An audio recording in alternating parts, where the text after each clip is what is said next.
தமிழ்நாடு என்று பெயர் சூட்டிய அந்த விழாவை கொண்டாடுவதிலே நான் கலந்து கொள்ளாமல் போனால் இந்த உடல் இருந்து என்ன பயன்? இந்த உயிர் இருந்து என்ன பயன்? நீங்கள் ஒன்றுபட்ட இந்தியா வேண்டும் என்கிறீர்களா அல்லது இந்தி மட்டும் இருக்கிற இந்தியாவை விரும்புகிறீர்களா?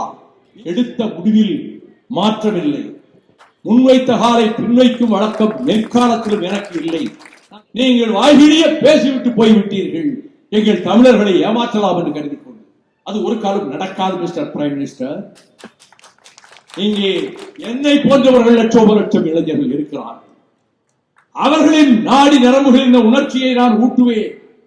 இயற்கை எனக்கு தந்திருக்கக்கூடிய இந்த குரலின் ஒலி அடங்குகின்ற வரையில், என் நாவுக்கு பேசுகிற சக்தி இருக்கின்ற வரையில், தொண்டை குழியிலே ஜீவன் இருக்கின்ற வரையில் நான் நாடு சுற்றி வருவேன். பதவிகள் ஏதாவது வருமா என்று ஏங்கி கிடப்பவன் அல்ல வைகோ. அழுகி போகும் எவன் நாட்டு எழுதுகிற கை விரல்கள் அழுகி போகும். சத்தியத்தின் பக்கம் நிற்பவன், உண்மையின் பக்கம் நிற்பவன். கண்ணப்பனுக்கும் செஞ்சி ராமச்சந்திரனுக்கும் அமைச்சர் பதவியை பெற்றுக் கொடுத்தவன் இந்த வைகோ என்பதை நாடு நன்றாக அறியும். அப்படிப்பட்ட நானா கூட்டணி மாறப்போகிறேன்? என் சகாக்கள், என் சகோதரர்கள், என் தோழர்கள், என் கண்மணிகள் எங்கேயும் தலைகீழ் விழுவதற்கு ஒரு காலம் வைகோ காரணமாக. எவ்வளவு காலம் வாழப்போகிறோம்? வாழ்க்கையினுடைய பெரும்பகுதி ஓடி மறைந்து விட்டது. 81 வயது கடந்து விட்டது. இன்னும் சில ஆண்டுகள் இயற்கை அன்னை எவ்வளவு காலத்துக்கு என்னை வாழ அனுமதிக்கிறாளோ அவ்வளவு காலத்துக்கு வாழ்வேன். செந்தமிழ் நாட்டுக்காக, செந்தமிழ் மொழிக்காக, ஈழ தமிழர்களுக்காக, ஒடுக்கப்பட்ட மக்களுக்காக, நமக்காக பேச நாடாளுமன்றத்திலே ஒரு பிரதிநிதி இல்லையே என்று ஏங்குகிற, நாங்கள் அனாதைகளா என்று தவிக்கின்ற நாதியற்ற மக்களுக்காக ஜீவன் அடங்குகிற வரை நான் உயர்த்திய திராவிட இயக்க வாளை உயர்த்துவேன். அதை கீழே போட மாட்டேன். சுதந்திர தமிழீழம் பிறக்கின்ற வரையில் என் குரல் ஒலிக்கும், என் செயல் மலரும். டயா பூஸ்டர் சுகரை கண்ட்ரோல் பண்ணும், உங்க ஆரோக்கியத்தை மீட்டு தரும். சர்க்கரையை கட்டுப்படுத்துறதுக்கான எளிமையான வழிமுறை, இயற்கையான வழிமுறை. அனைத்து மருந்து கடைகளிலும் கிடைக்கும். கதிர் வெடித்து பிளம்பு விழ, கடல் கொதித்து சூடாற்ற, முழுமைமிகு நிலப்பரப்பின் முதற்பரப்பு தோன்றிவிட, நதி வருமுன் மணல் தருமுன் முன்தோன்றி மூத்ததுவும், பதிமதுரை பெருவழியில் பாண்டியர் குற்றம் போற்றியதும், இந்த விண்ணும் மண்ணும் உயர்ந்த மலை சிகரங்களும் பாய்ந்தோடும் நீரோடைகளும் பொங்கியலும் அலைகளை தாங்கிய கடலும் இருக்கும் வரை, இந்த பூ உலகில் பூமி பந்தில் கடைசி மனிதன் வாழ்கிற வரை என்றைக்கும் நிலைத்திருக்கக்கூடிய, உலகிலே 1000 மொழிகள் இருந்தாலும் அத்தனைக்கும் மூத்த மொழியாக இவள் என்று பிறந்தவள் என்று சூழ்களை வாணர்களாலும் கண்டறிய முடியாத எங்கள் உயிரினும் இனிய செந்தமிழ் மொழியே வாழ்க. இந்த மாபெரும் கூட்டத்தில் திராவிட இயக்கத்தினுடைய எஃகு கோட்டையாக நான் நெடுங்காலமாக கருதி வருகிற சூலூர் நகரில் நடைபெற்றுக் கொண்டிருக்கின்ற இந்திய ஏகாதிபத்தியம் எனும் தலைப்பிலே நடைபெற்றுக் கொண்டிருக்கின்ற இந்த கூட்டத்திற்கு தலைமை தாங்குகிற மறுமலர்ச்சி திராவிட முன்னேற்ற கழகத்தினுடைய அவை தலைவர் ஆர்வீர் சகோதரர் ஆடிட்டர் அர்ஜுனராஜ் அவர்களே, கழகத்தின் பொருளாளரும் ஆனலும் புனலும் கலந்த உரைதனை மேடையிலே தந்தும் ஈழ வாழேந்தியாக ஏடுகளிலே எழுதியும் இந்த இயக்கத்தின் லட்சோப தொண்டர்கள் நெஞ்சிலே இடம்பெற்றிருக்கின்ற கழகத்தினுடைய பொருளாளர் என் ஆழ்வீர் இளவல் நெய்வேலி செந்திலதிபன் அவர்களே, ஓலை குடிசையிலே ஒடுக்கப்பட்ட சமூகத்திலே பிறந்து முதலாக நான் ஒரு பொது நிகழ்ச்சியிலே தென்னாட்டிலே நான் பேச வருமுன் செவியிலே விழுந்த உரை கேட்டு திகைத்து போன நான் இத்தனை அருந்தமிழ் சொற்களை அடுக்கடுக்காக வர்ணிக்கிறாரே இந்த தம்பி என்று பக்கத்திலே அழைத்து எந்த ஊர் என்று கேட்க கழுகுமலைக்கு பக்கத்திலே இருக்கிற கரடிகுளம் என்கின்ற கண்பிடிக்காத பட்டிக்காடு என்று அவர் சொல்ல, என்னோடு தம்பி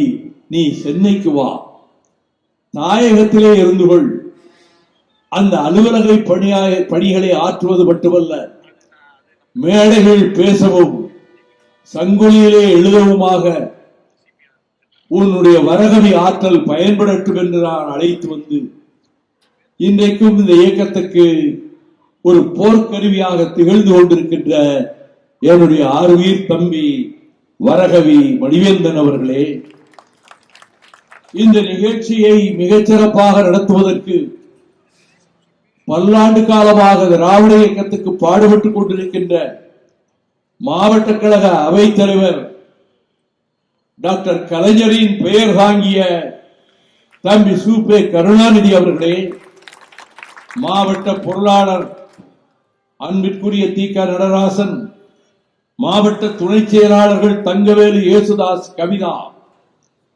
விசுவாசத்துக்கும் நன்றிக்கும் இலக்கணமாக எந்நாளும் திகழ்கிற முன்னாள் நாடாளுமன்ற உறுப்பினர் பேரறிஞர் அண்ணா அவர்கள் 62 போராட்டத்தில் சிறையில் இருந்தபோது அவர் உடல்நலம் மிகவும் பாதிக்கப்பட்டு சென்னை அரசு பொது மருத்துவமனையிலே அறிஞர் அண்ணா சிகிச்சை பெற்று வந்த காலத்தில் MBBS முடித்துவிட்டு ஹவுஸ் சர்ஜனாக பணியாற்றிக் கொண்டிருக்கக்கூடிய அந்த காலத்திலேயே அறிஞர் அண்ணா அவர்களுக்கு பணிவிடை செய்வதையே தன்னுடைய கடமையாக கொண்டு அதன் பிறகு இவருக்கு நீங்கள் இந்த ஊரில் மருத்துவராக பொறுப்பேற்கலாம் என்ற அரசாணையை அண்ணாவிடம் கொண்டு போய் காட்ட அறிஞர் அண்ணா அவர்கள் 4½ பக்கத்துக்கு அவர் தன்னுடைய எழுதுகோலை எடுத்து டாக்டர் கிருஷ்ணன் ஒரு லட்சியவாதி, உயர்ந்த மருத்துவ சேவை செய்வதற்கு தகுதியானவர்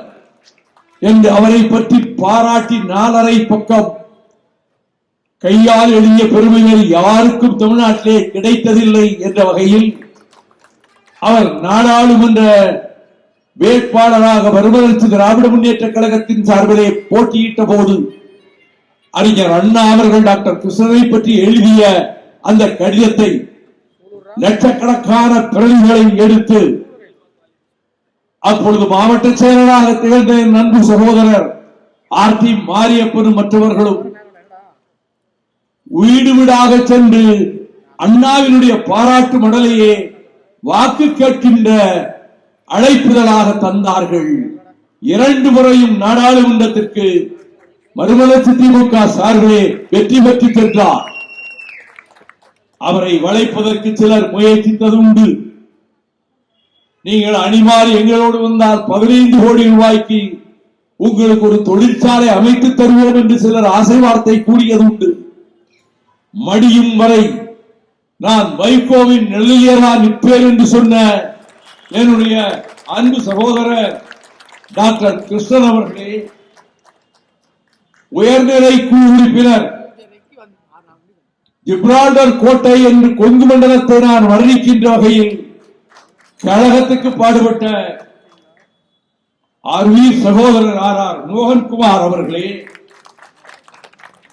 நன்றி உரை ஆற்ற இருக்கக்கூடிய சூலூர் தெற்கு ஒன்றிய செயலாளர் பீரா செல்வராஜ் அவர்களே, இந்த நிகழ்ச்சி வெற்றிகரமாக நடைபெறுவதற்கு பக்கத்துறையாகவும் பாடுபடும் செயல் வீரராகவும் செயல் மாமணியாகவும் திகழ்ந்து எங்களுக்கெல்லாம் ஊக்கத்தை வழங்கிக் கொண்டிருக்கக்கூடிய, எந்த துரோகத்தாலும் இந்த இயக்கத்தை வீழ்த்த முடியாது என்பதை நிலைநாட்டிக் கொண்டிருக்கின்ற என்னுடைய அன்பு சகோதரர் மாவட்ட செயலாளர் BNR அவர்களே, இந்த நிகழ்ச்சியிலே பங்கேற்றிருக்கின்ற மறுமலர்ச்சி திராவிட முன்னேற்ற கழகத்தின் மாவட்ட செயலாளர்கள் கணபதி செல்வராஜ், குகன்வில் செந்தில்குமார், ஆர் நாகராஜ், உத்தரசல்மணி, நா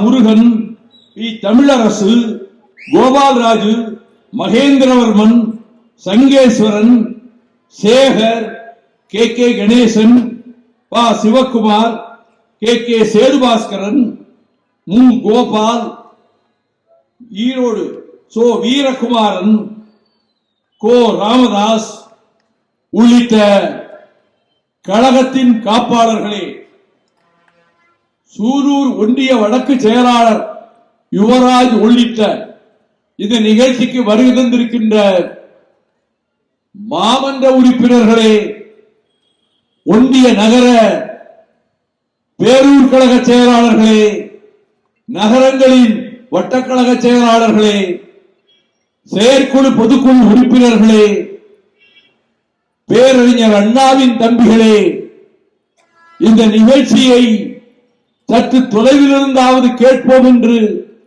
செவிமடுத்துக் கொண்டிருக்கின்ற பெருந்தன்மை வாய்ந்த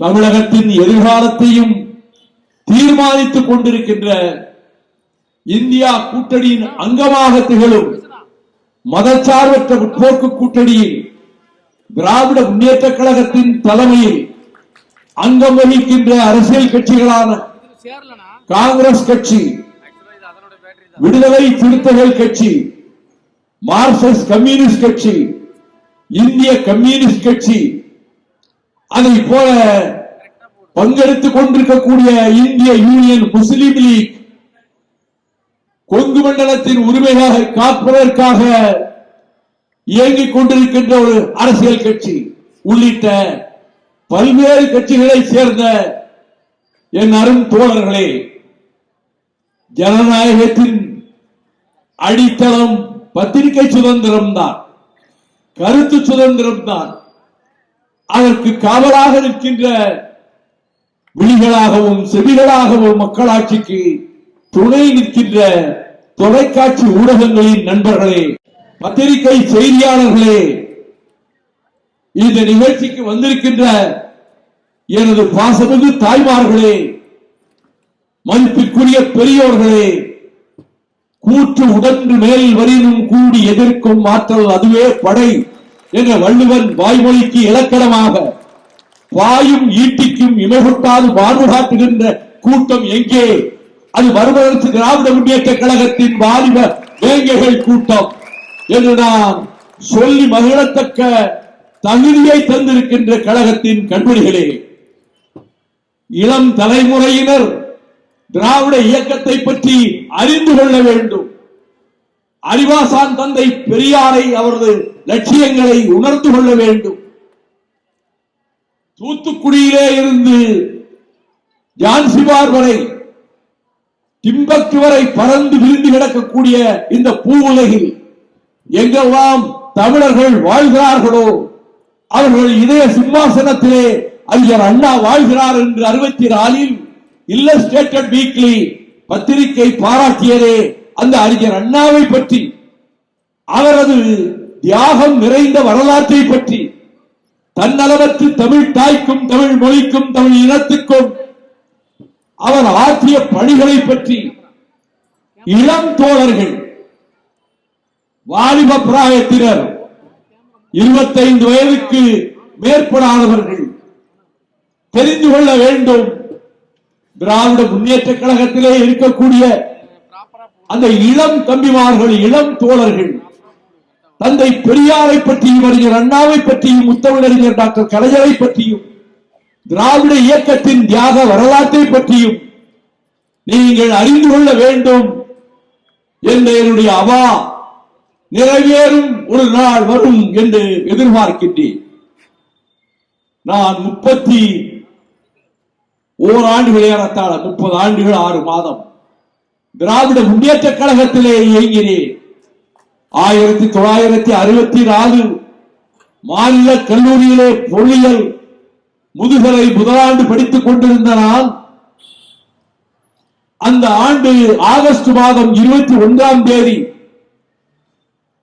கோகலே மண்டபத்தில் கட்டணம் செலுத்தி உரை கேட்கக்கூடிய அந்த சிறப்பு கூட்டத்தில் பேரறிஞர் அண்ணா அவர்கள் இந்திய ஏகாதிபத்தியம் என்பது குறித்து உரையாற்றிய அதே மேடையில் முதலாக சென்னை பட்டணத்தில் திராவிட முன்னேற்ற கழகத்தினுடைய மேடையிலே நான் உரையாற்றிவிட்டு அன்று இரவு மொழிப்போர் தளபதி அண்ணன் எல் கணேசன் அவர்களும் அதற்கு சேனாதிபதியாக இருந்த விருதுநகர் சீனிவாசன் அவர்களும் நுங்கம்பாக்கத்திலே இருக்கக்கூடிய அறிஞர் அண்ணா அவர்களினுடைய இல்லத்திற்கு அந்த இரவு வேளையிலே சென்ற போது என்னை பார்த்து அண்ணா அவர்கள், நீ இன்று நன்றி பேசினாய், நீ எங்கிருந்து வருகிறாய், எந்த ஊர், சொந்த ஊர் என்று கேட்க, நான் திருநெல்வேலி மாவட்டத்தில் சங்கரங்கோவில் வட்டத்தில் உள்ள கலிங்கப்பட்டி என்கின்ற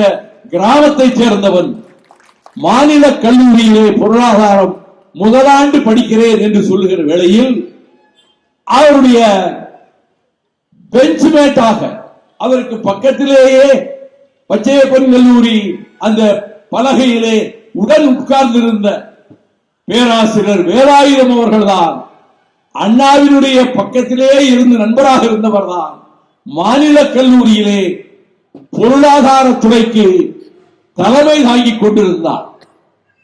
ஹெட் ஆஃப் தி டிபார்ட்மெண்ட். ஏறத்தாழ 31 ஆண்டுகள், 30 ஆண்டுகள் திராவிட முன்னேற்ற கழகத்தில் 25 முறை களங்களிலே கலந்து கொண்டு சிறைக்கு சென்றிருக்கிறேன். அந்த சிறைச்சாலைகளிலே திமுக தோழர்களை தாய்ப்பாசத்தோடு அரவணைத்து எல்லோருக்கும் ஒரே உணவுதான், விஐபிகளுக்கு என்று தனி உணவு கிடையாது, எல்லோரும் அருந்துவது ஒரே உணவுதான் என்று திட்டத்தை வகுத்து அதை போல பார்வையாளர்கள் வசதி படைத்தவர்களுக்கு வந்து பல கூடைகளையும் பிஸ்கட் பாக்கெட்டுகளையும் ரொட்டி துண்டுகளையும் தந்துவிட்டு போவார்கள். வசதியற்ற ஏழை தொண்டர்கள் வீட்டிலிருந்து நேர்காணலுக்கு கூட வர முடியாத நிலைமை இருக்கும். அதனை உணர்ந்து யாருக்கு என்ன பொருளை கொண்டு வந்து பார்வையாளர் காணுதலிலே தந்தாலும் அது அவர்கள் தங்குகிற இடத்தில் அடைக்கப்பட்ட இடத்துக்கு கொண்டு செல்லக்கூடாது. அனைத்தும் இங்கே இருக்கக்கூடிய ஸ்டோர் ரூமுக்கு இங்கே கொண்டு வந்து ஒப்படைக்கப்பட வேண்டும். எல்லோருக்கும் ஒரே உணவுதான். அப்படி வருகின்ற அனைத்தை மொத்தமாக சேர்த்து வைத்து 800 பேர், 1000 பேர், 2000 பேர் என்னோடு பல வேலைகளில் இருந்திருக்கிறார்கள். அவர்கள் அனைவருக்கும் சமமாக அதை பங்கிட்டு 3 நாட்களுக்கு ஒரு முறை வரிசையிலே நிற்க வைத்து அவர்களுக்கு தந்துவிட்டு கடைசியில் உணவருந்த செல்கின்ற விதத்தில் தான் அந்த சிறைச்சாலையிலே இருந்த தோழர்கள் என் மீது அன்பும் நேசமும் பாசமும் கொண்டிருந்தார்கள். அந்த காலகட்டத்தில் இந்திய ஆதிக்கத்தை எதிர்த்து மாணவர் இயக்கம் களம் வந்தபோது 1965 ஜனவரி 24ஆம் தேதி பேரறிஞர் அண்ணா அவர்கள் அறிக்கை வெளியிட்டார்கள். தம்பி, வரப்போகிற ஜனவரி 26 குடியரசு நாள் அல்ல, அது நமது குடிகளுக்கும் நாள்.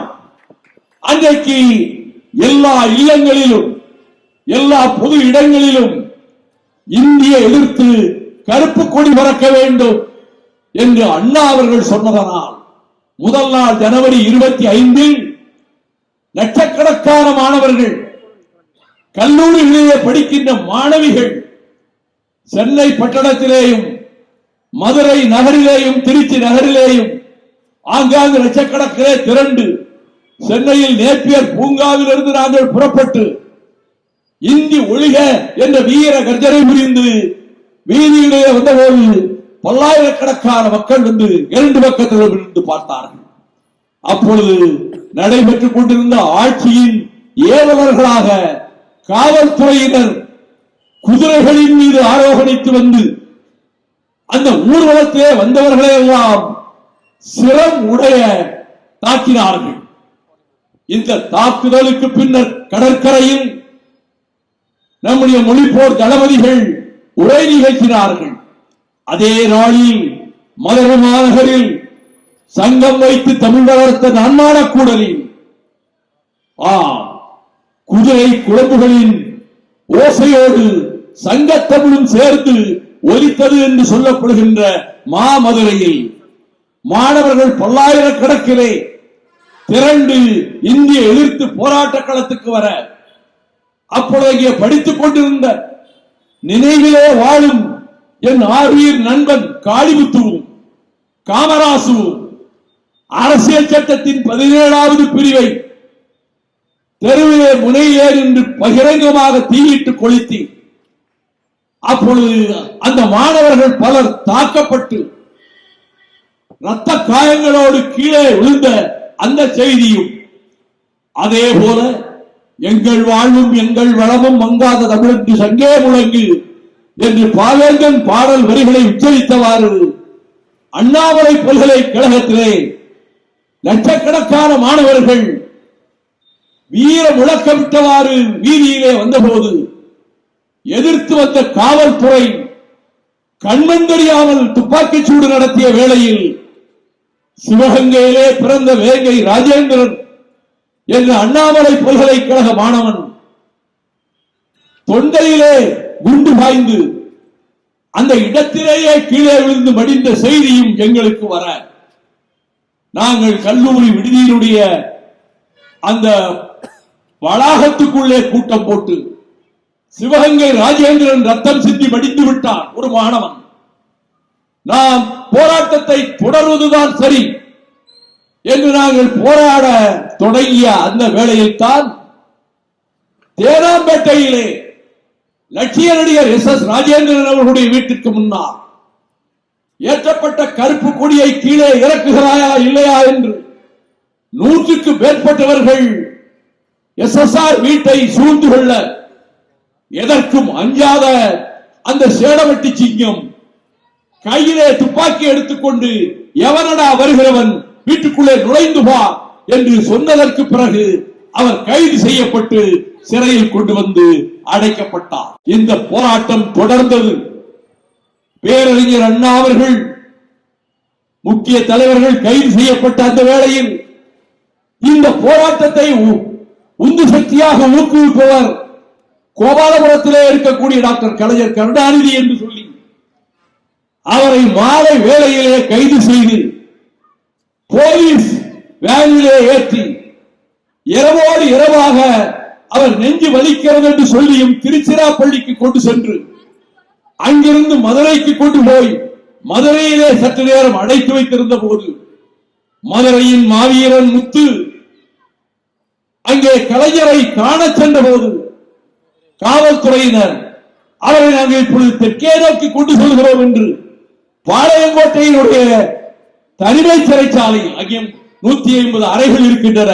அந்த குவாரண்டீனில் ஒரே ஒரு அறையில் கலைஞர் அவர்களை பூட்டி வைத்து இந்த செய்தி பரவிய வேளையில் மாணவர் போராட்டம் உச்சகட்டத்தை அடைய அண்ணா அவர்கள் பாளையங்கோட்டை சிறைக்கு சென்று கலைஞரை நேர்காணல் செய்த போது கலைஞர் அவர்கள் எதை பற்றியும் கேட்காமல் தர்மபுரி இடைத்தேர்தல் வருகிறதே அண்ணா, என்ன செய்திருக்கிறீர்கள், என்ன பணிகள் நடக்கின்றன என்று அவர் கேட்க, அதன் பின்னர் அவர் விடுதலை பெற்ற நாளில் திருநெல்வேலி நகரத்திலே கூட்டம் நடைபெற்ற போது நானும் அந்த கூட்டத்திற்கு சென்றிருந்தேன்.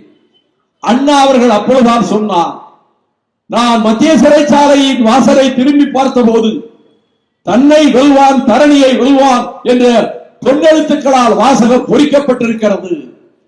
அப்படி தன்னை வென்றவர்தான் இந்த மேடையிலே நமது பாராட்டை பெறுகிறார் என்று அண்ணா அவர்கள் வர்ணிக்க, இந்த போராட்ட காலத்தில் தமிழ்நாட்டு காவல்துறையால் கட்டுப்படுத்த முடியவில்லை என்று முதலமைச்சர் தகவல் கொடுக்க, டெல்லி ஏகாதிபத்தியம் எல்லைப்புறத்திலே நின்று நாட்டை காப்பாற்ற வேண்டிய இந்திய ராணுவத்தை, பகை நாடுகளின் படையெடுப்பை தடுத்து நிறுத்த வேண்டிய கடமையை செய்ய வேண்டிய இந்திய ராணுவத்தை தமிழ்நாட்டுக்குள்ளே அனுப்பி எந்திர துப்பாக்கிகளோடு அவர்கள் போராட்டம் நடத்துகிறவர்களை கண்ட இடத்திலே சுட்டுக் கொன்று அதிகமான உயிர் பலி கொடுத்தது தமிழ்நாட்டில் இந்த கொங்கு மண்டலம் தான். விழுந்த பிணங்களின் எண்ணிக்கை தெரியக்கூடாது என்பதற்காக மதுக்கரை காடுகளிலே கொண்டு வந்து பெரிய பள்ளத்தை தோண்டி துப்பாக்கி சூட்டிலே இறந்து போன தமிழர்களை, வாலிபர்களை, அந்த பிரேதங்களை அதிலே வீசி பெட்ரோலை தின்னாக மேலே ஊற்றி தீ வைத்து கொளுத்தி சாம்பலாக்கிறார்களே. அப்படிப்பட்ட அந்த தியாக போராட்டம் நடைபெற்றுக் கொண்டிருந்த அந்த நிலையில் மாணவர்கள் பொங்கி எழுந்து ரயில்வே ஸ்டேஷன்களை கைப்பற்றினார்கள், தபால் ஆபீஸ்களை கைப்பற்றினார்கள், மத்திய அரசாங்கத்தினுடைய அலுவலகங்களை கைப்பற்றினார்கள். சீறி எழுந்தது செந்தமிழ்நாடு.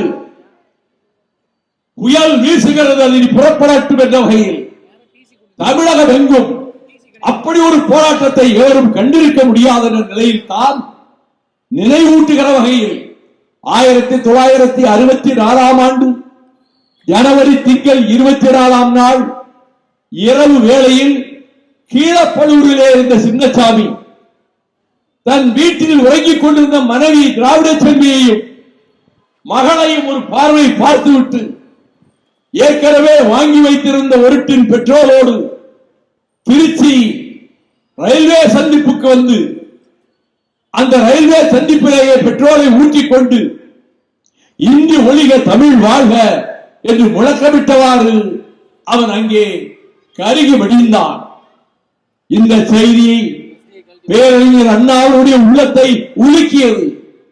இந்த போராட்டத்தினுடைய முதல் தியாகியாக அவன் இருந்தாலும் அதற்கும் முன்பு 1938 ஆண்டில் ஆரியர் புரட்டும் இந்தி ரகசியமும் என்று குடியரசு ஏட்டிலே மடல் தீட்டிய தந்தை பெரியார் அவர்கள், அவர் அந்த காலகட்டத்தில் இந்தியை எதிர்த்தே தீர்வேன், இந்த நாட்டுக்குள்ளே நான் நுழையவிட மாட்டேன் என்கிற போது ராஜகோபாலாச்சாரியார் முதலமைச்சராக இருந்து இந்தியை கட்டாய பாடமாக அறிவிக்கின்ற வேளையில் நீதிமன்றத்திலே கொண்டு வந்து நிறுத்தப்பட்ட தந்தை பெரியார் அவர்களை பார்த்து நீங்கள் என்ன சொல்ல விரும்புகிறீர்கள் என்று நீதிபதி கேட்டபோது, நீங்கள் ஏற்கனவே ஒரு முடிவெடுத்துக் கொண்டு எனக்கு தண்டனை தருவதென்று முடிவெடுத்துக் கொண்டு இங்கே உட்கார்ந்து இருக்கிறீர்கள். உங்களிடம் நான் வாதங்களை எழுப்பி என்ன பயன்? அதிகபட்சம் என்ன தண்டனை கொடுக்க முடியுமோ கொடுங்கள். மிக மோசமான வசதிகளே இல்லாத சிறைச்சாலை எதுவோ அங்கே என்னை அனுப்புங்கள் என்று பெரியார் அங்கே கர்ஜனை புரிந்தார். நீதிபதி 3 ஆண்டு காலம் உங்களுக்கு கடுங்காலம் தண்டனை என்று அறிவித்த போது அந்த ஈரோட்டு சிங்கம் கலகலவென சிரித்துக் கொண்டு போட்டிருந்த மஞ்சள் நிற சால்வையை ஒரு பக்கமாக இழுத்து போர்த்திக் கொண்டு 3 வருடம் 3 வருடம் 3 வருடம் என்று அந்த திரண்டிருந்த கூட்டத்துக்கு மத்தியிலே மகிழ்ச்சி வங்க சொல்லிவிட்டு அவர் வெள்ளாடி சிறைச்சாலைக்கு மாற்றப்பட்டார். அந்த காலகட்டத்தில் தான் இந்த போராட்ட களத்திலே ஈடுபட்ட நடராசரும், ஒடுக்கப்பட்ட சமூகத்திலே பிறந்த நடராசரும், நாடார் சமூகத்திலே பிறந்த தாளமுத்துவும் ஒருவரின் ஒருவராக சிறைச்சாலையிலே மடிந்தார்கள்.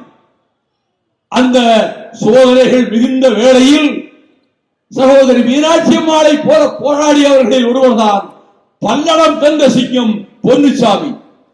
பல்லடம் பொன்னுச்சாமி முதலமைச்சர் ராஜாஜி வீட்டுக்கு முன்னாலே போய் உண்ணாவிரதம் இருந்தார். அவர் எதிரே ஒரு பாம்பாட்டியை பிடித்து நாகப்பாம்பு நல்ல பாம்பு ஒன்றை கொண்டு வந்து அவருக்கு முன்னாலே போட்டார்கள். நாகம் சீறியது, நல்ல பாம்பு சீறியது. பல்லடம் பொன்னுச்சாமி அசையவில்லை அந்த இடத்தை விட்டு. அப்படியே பாம்பு தீண்டினால் தீண்டட்டும், நான் இங்கிருந்து எழுந்து செல்ல மாட்டேன் என்று இருந்த அந்த வீர புதல்வனை தந்த மண்ணில் தான் இன்றைக்கு சூலூரிலே நான் பேசிக் கொண்டிருக்கின்றேன். அப்படிப்பட்ட இந்திய எதிர்ப்பு போராட்ட களத்தில் ரத்தம் சிந்தியும் உயிர்களை கொடுத்தும் போராடியவர்கள் வரிசையில் சிவலிங்கம் அரங்கநாதன், தாளமுத்து நடராஜனுக்கு பிறகு வரிசையாக தீக்குளித்தவர்.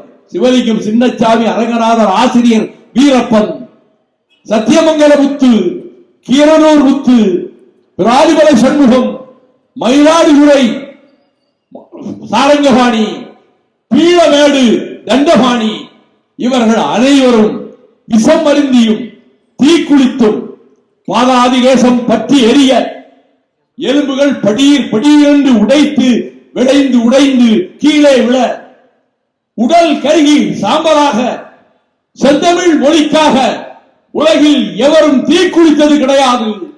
வியட்நாமிலே புத்த பிட்சுக்கள் மதத்துக்காக தீக்குளித்த வரலாறு உண்டு. மொழிக்காக அயர்லாந்திலே கூட எவரும் தீக்குளிக்கவில்லை. உனக்கு அயர்லாந்து விடுதலை வேண்டுமா, காலிக் மொழி விடுதலை வேண்டுமா என்று கேட்டபோது அந்த மண்ணின் தலைவனும் சிம்பன் இயக்கத்தினுடைய தலைவனுமான ஏமன் டிபாலரா அவன் சொன்னான், மொழி விடுதலை தான், ஜாரிக் மொழி விடுதலை தான் எனக்கு முதலில் வேண்டும், மண் விடுதலையை எப்பொழுதும் நாங்கள் பெற்றுக் கொள்வோம் என்று சொன்னதை தம்பிமார்களுக்கு அண்ணா கடிதமாக தீட்ட. துருக்கியிலே ஐரோப்பா கண்டத்தின் நோயாளி என்று வர்ணிக்கப்பட்ட துருக்கியிலே முஸ்தபா கமால் பாட்சா இங்கே உருது மொழிக்கும் அரபி மொழிக்கும் இனி நாங்கள் இடம் தர மாட்டோம், எங்கள் துருக்கி மொழிதான் இந்த நாட்டினுடைய ஆட்சி மொழியாக, பள்ளிக்கூட மொழியாக, கல்லூரி மொழியாக இருக்க வேண்டும் என்று அறிவித்து அதிலே வெற்றியும் பெற்றார். ஜான் விக்லிஃப் பைபிளை என் தாய்மொழியில் தான் படிப்பேன் என்று சொன்னதற்காக நடுவீதியிலே கொண்டு வந்து நிறுத்தப்பட்டு சவுக்கால் அடிக்கப்பட்டார். அந்த ஜான் விக்லிப்பின் வழியில்தான் திராவிட முன்னேற்ற கழகம் களம் கண்டு இந்திய எதிர்த்திருந்தது. 67 தேர்தல் வந்தது. திராவிட முன்னேற்ற கழகம் மகத்தான வெற்றி பெற்றது. அண்ணா அவர்கள் முதலமைச்சரானார்கள்.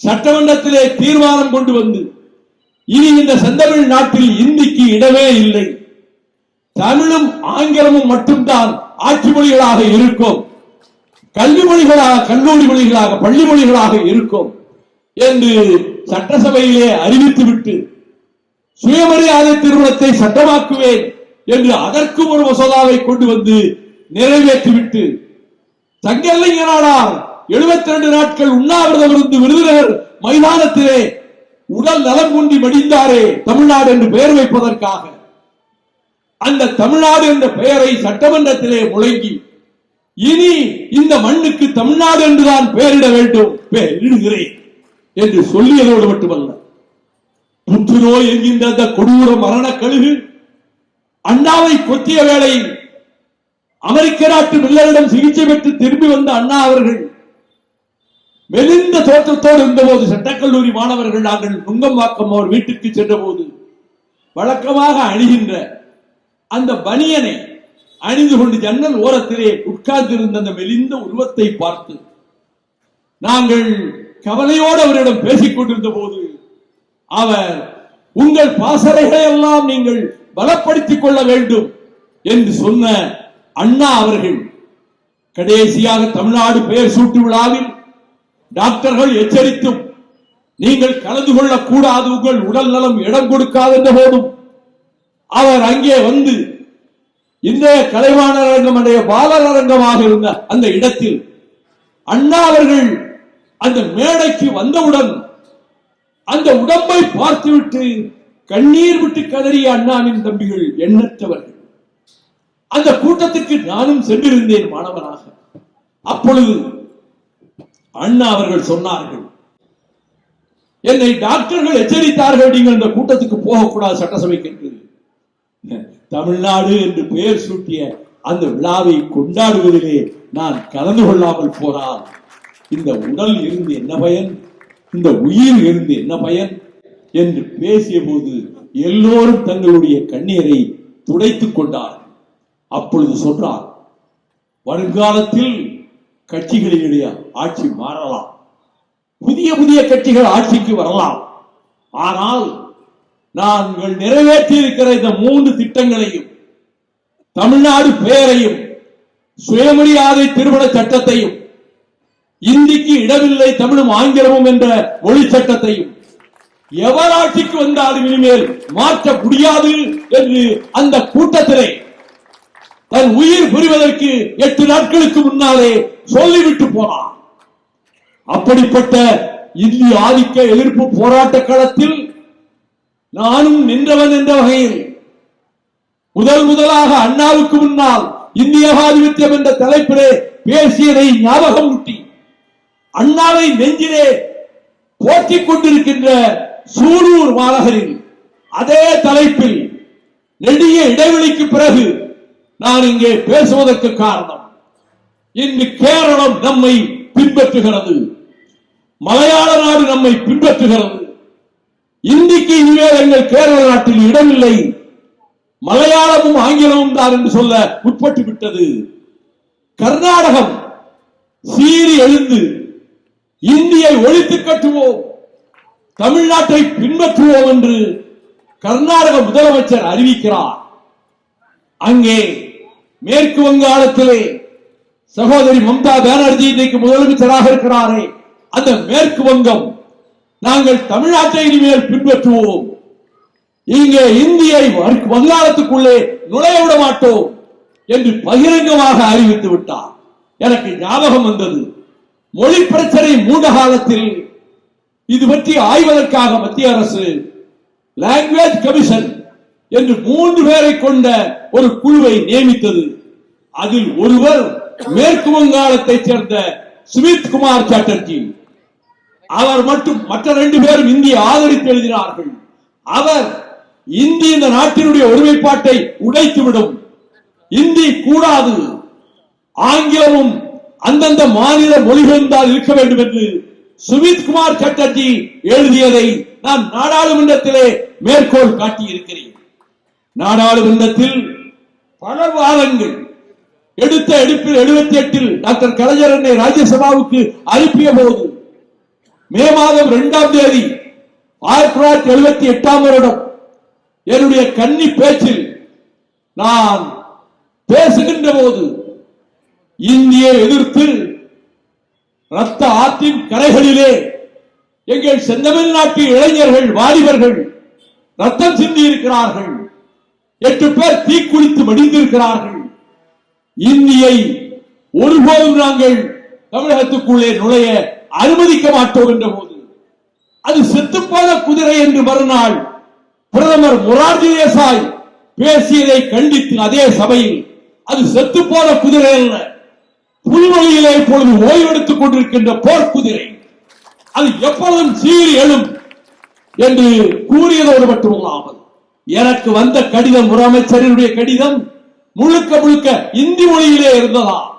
நான் பிரதமர் மொரார்ஜி தேசாயை பார்த்து சொன்னேன், எனக்கு உங்கள் அமைச்சர் ஒருவர் இந்தியிலே கடிதம் அனுப்பியிருக்கிறார், இந்தியை எதிர்த்து நாங்கள் எந்திர துப்பாக்கிகளின் முனைகளுக்கு முன்னாலே நின்றவர்கள், ரத்தம் சிந்தியவர்கள், உயிர் தியாகம் செய்தவர்கள், நீங்கள் ஒருபோதும் இதை திணிக்க முடியாது என்றவுடன் Morarji Desai my young friend give me that letter என்றார். அந்த கடிதத்தை என்னிடம் கொடுங்கள் என்றார். உங்களிடம் கொடுப்பதற்காக நாங்கள் தகர்ப்போம் உங்கள் முயற்சிகளை என்பதை சுட்டிக்காட்டுவதற்காக இதோ கிழித்து உங்கள் முகத்துக்கு முன்னால் வீசுகிறேன் என்று நாடாளுமன்ற அனுபவமற்ற நான், சட்டமன்ற அனுபவமற்ற நான், ஊட்டப்பட்ட உணர்ச்சி, அண்ணாவால், கலைஞரால், பெரியாரால் ஊட்டப்பட்ட உணர்ச்சி, திராவிட இயக்க உணர்ச்சி என் நாடி நரம்புகளை ஊடுருவி ஓடுகின்ற குருதி ஓட்டத்தோடு கலந்துவிட்ட காரணத்தால் நாடாளுமன்றத்திலே இப்படி சொன்னேன். இதே போல சொல்லிவிட்டு அரசியல் நிர்ணய சபையிலே டி கிருஷ்ணமாச்சாரி எந்த வார்த்தைகளை பயன்படுத்தினாரோ அதே வார்த்தைகளை பயன்படுத்தி நான் do you want Hindi India or United India, நீங்கள் ஒன்றுபட்ட இந்தியா வேண்டும் என்கிறீர்களா அல்லது இந்தி மட்டும் இருக்கிற இந்தியாவை விரும்புகிறீர்களா? இந்தி மட்டும் இருக்கின்ற இந்தியா என்றால் உத்தரப்பிரதேச, மத்திய பிரதேசம், பீகார் உள்ளிட்ட மாநிலங்களோடு உங்களுடைய இந்தி ஆதிக்கம் முடிந்து போகும் என்று நான் பேசிக் கொண்டிருந்த போதே இடைமறித்த ஒடிசா மாநிலத்தில் சேர்ந்த காங்கிரஸ் கட்சியை சேர்ந்த புத்தப்பிரிய மௌலியா எழுந்து இப்போது நீ சொன்னதை வாபஸ் வாங்க வேண்டும், முடியாது என்று சொன்னால் நீ வாபஸ் வாங்காவிட்டால் Do you want Hindi India or United India என்று சொன்ன வார்த்தைகளை நீ வாபஸ் வாங்காவிட்டால் உன்னை இந்த அரங்கத்திலேயே மிதித்து துவைப்போம் என்று சொன்னார். இந்த அரங்கத்திலேயே உன்னை மிதித்து துவைக்க நாங்கள் உட்படுவோம் என்ற போது நான் சிரித்துக் கொண்டே சொன்னேன், தாராளமாக செய்யுங்கள். But I will repeat it not once but 1000 times. நான் 1000 தடவை இதை சொல்வேன். இந்த மிரட்டலுக்கெல்லாம் அஞ்சுகிறவன் அல்ல நான் என்று கூறிவிட்டு அதே நாடாளுமன்றத்தில் இந்திய அரசியல் சட்டத்தை இந்தியிலே மொழிபெயர்த்த அந்த பிரதியை சட்டமன்றத்தில் நாடாளுமன்றத்திலே அங்கீகரித்தால் தான் அது அரசியல் சட்டமாகும். அப்படி அங்கீகரிப்பதற்கான மசோதா வந்தபோது எல்லோரும் அதை ஆதரித்த போது நான் அதை எதிர்த்து சொன்னேன். இந்த இந்தியிலே எழுதப்பட்ட அரசியல் நிர்ணய சட்டத்தை பண்டித ஜவஹர்லால் நேருவிடம் கொண்டு போய் சுதந்திரம் கிடைத்த 2வது ஆண்டு இதை சட்டமாக்க வேண்டும் என்று சொன்னபோது நேரு புன்னகைத்தவாறே சொன்னார், what is there in that Hindi translation? அந்த இந்தி மொழிபெயர்ப்பிலே என்ன இருக்கிறது? இது ரயில்வே கைடை போல் இருக்கிறது. இதை தூக்கி மூலையிலே போடுங்கள், இதையெல்லாம் நான் நிறைவேற்ற விடமாட்டேன் என்று நேரு அவர்கள் சொன்னதை நீண்ட காலமாக மனதிலே வைத்திருந்து நண்பர் ராஜீவ்காந்தியினுடைய ஆட்சி காலத்தில் அதை மீண்டும் கொண்டு வந்த போது இந்திய அரசியல் சட்டத்தை இந்தியிலே மொழிபெயர்த்து அதை மசோதாவாக ஏற்றுக்கொள்ள வேண்டும் இந்த அரங்கம், இந்த ராஜ்யசபா பிறகு லோக்சபா என்று சொன்னபோது இந்த அரசியல் நிர்ணய சட்டம் எதற்கும் உதவாதது. இந்தியிலே இலக்கியம் கிடையாது, இலக்கணம் கிடையாது, அது குதிரைக்காரன் பாஷை. மொழியிலே இலக்கியம் உண்டு, இலக்கணம் உண்டு, அந்த உயர்தனி செம்மொழியிலே காவியங்கள் உண்டு. பேரறிஞர் அண்ணா அவர்கள் இதே அவையிலே சொன்னார், என் முன்னோர்கள் மூத்தோர்கள் உச்சரித்த தமிழ் மொழியை, கவிஞர்கள் யாத்த இலக்கியங்கள் யாத்த தமிழ் மொழியை, ஆயிரக்கணக்கான இலக்கிய புதையல்களை கொண்டிருக்கக்கூடிய எங்கள் தாய்மொழியாம் தமிழ் மொழியை ஆட்சி மொழியாக இந்த நாட்டுக்கு ஆக்குகின்ற வரையில் நான் மனநிறைவு கொள்ள மாட்டேன் என்று அண்ணா அவர்கள் நாடாளுமன்றத்திலே பேசியதை நான் அப்பொழுதும் மேற்கோள் காட்டியிருக்கிறேன். 78 80களிலே அண்மையிலும் நான் மேற்கோள் காட்டினேன். அப்படி அண்ணா அவர்கள் சொன்னதை போல 8வது அட்டவணையிலே இருக்கக்கூடிய 22 மொழிகளையும் ஆட்சி மொழிகளாக்கினால் இந்த நாட்டினுடைய ஒருமைப்பாடு நீடிக்கும். இல்லையே தர்ம சன்சத் என்ற ஒரு பெயரிலே ஒரு மாநாட்டை RSS கூட்டமும் இந்துத்துவா கும்பலும் பாரதிய ஜனதா கட்சியின் பின்னணியோடு அலகாபாத் என்று அழைக்கப்படுகிற அந்த ஊரை பிரயாக் நகர் என்று மாற்றி அமைத்துவிட்டு 2022ஆம் ஆண்டு அவர்கள் நடத்திய அந்த மாநாட்டில் தர்ம சன்சத் என்ற ஒரு முழக்கத்தை வைத்து 32 பக்கத்திலே ஒரு பிரகடனம் வெளியிட்டார்கள். உங்களிலே பல பேருக்கு தெரியாது, தமிழ்நாட்டு அரசியல் மேடைகளிலே யாரும் இதை பற்றி பேசுவதும் கிடையாது. அவர்கள் அந்த மாநாட்டிலே கொண்டு வந்த 32 பக்க பிரகடனத்தில் முதல் வரி என்ன தெரியுமா? இனிமேல் இந்த நாட்டை இந்தியா என்று அழைக்க கூடாது, பாரத் என்றுதான் அழைக்க வேண்டும். அது மட்டுமல்ல, இனி இந்த நாட்டில் முஸ்லிம்களுக்கு ஓட்டுரிமை கிடையாது, இனி இந்த நாட்டில் கிறிஸ்தவர்களுக்கு ஓட்டுரிமை கிடையாது. இந்த நாட்டின் தலைநகரம் இனிமேல் டெல்லி பட்டணம் அல்ல, RSS உதயமான வாரணாசி. அதோடு நிறுத்தவில்லை அவர்கள், இந்தியும் சமஸ்கிருதமும் தவிர இந்த நாட்டில் எந்த மொழிக்கும் அங்கீகாரம் கொடுக்க கூடாது என்ற அந்த பிரகடனத்தை எதிர்த்து நான் நாடாளுமன்றத்திலே பேசி இருக்கிறேன். இப்படி பிரகடனம் செய்கிற அளவுக்கு இருக்கக்கூடிய அந்த கூட்டத்தை தான் தலைமை அமைச்சர் நரேந்திர மோடி வானளாவ புகழ்ந்து RSS இயக்கத்தை உச்சிமேல் வைத்து மெச்சியிருக்கிறார்.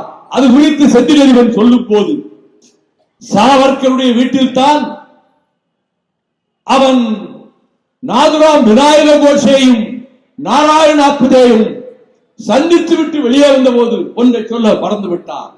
அவர்கள் கையிலே ஒரு கை துப்பாக்கி கொடுக்கப்பட்டிருந்தது. அந்த கை துப்பாக்கியை தந்தது யார்? சாவர்கரா சாவர்கரினுடைய ஏஜெண்டுகளா? சாவர்கரை பற்றி எரிமலை என்ற புத்தகத்தை நான் முழுவதும் படித்திருக்கிறேன். அது ஒரு காலம். அப்படி எழுதிய சாவர்கர் பிரெஞ்சு கடற்கரையிலே சிறைபிடிக்கப்பட்டு வந்த கப்பலில் இருந்து குதித்து தப்பி ஓடி பிரெஞ்சு எல்லைக்குள்ளே நுழைவதற்கு முன்பு அங்கிருந்தவன் கையூட்டு வாங்கிக் கொண்டு மீண்டும் பிரிட்டிஷ் போலீசாரில் ஒப்படைத்த காரணத்தால் இங்கே கொண்டு வந்து அந்தமான் சிறைச்சாலையிலே அடைக்கப்பட்ட சாவர்கர் சிறிது காலம் கழித்து ஒரு மன்னிப்பு கடிதத்தை பிரிட்டிஷ் அரசாங்கத்துக்கு எழுதினார். என்னை விடுதலை செய்யுங்கள், நான் பிரிட்டிஷ் அரசுக்கு விசுவாசமாகத்தான் நடந்து கொள்வேன் என்று சத்தியம் செய்கிறேன்.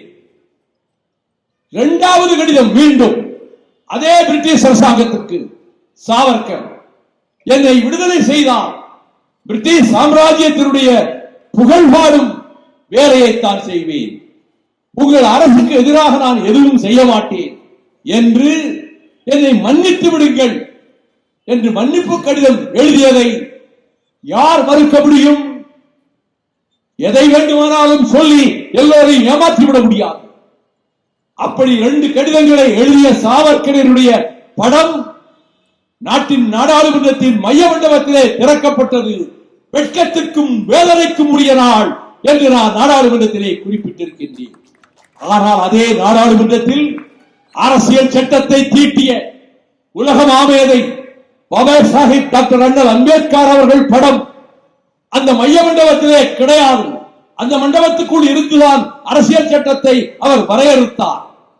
மோதிலால் நேரு படம் உண்டு, பண்டித ஜவஹர்லால் நேரு படம் உண்டு, பாலகங்காதர திலகர் படம் உண்டு, சித்தரஞ்சன் தாஸ் படம் உண்டு, கவிக்குயில் சரோஜினி நாயுடு அவர்களின் படம் உண்டு. அப்படி இந்தியாவில் இருக்கக்கூடிய பல தலைவர்களின் படங்கள் எல்லா பகுதியையும் ஆக்கிரமித்துக் கொண்டிருந்தாலும் அம்பேத்கர் படம் அங்கே கிடையாது. நேதாஜியின் படமும் முதலில் கிடையாது. பின்னர் பல ஆண்டுகளுக்கு பிறகு நேதாஜி படத்தை ஒப்புக்காக கொண்டு வந்து வைத்தார்கள். இதை பற்றி நான் நாடாளுமன்றத்திலே ஒரு முறை அல்ல பல முறை கேள்வி எழுப்பியிருக்கிறேன்.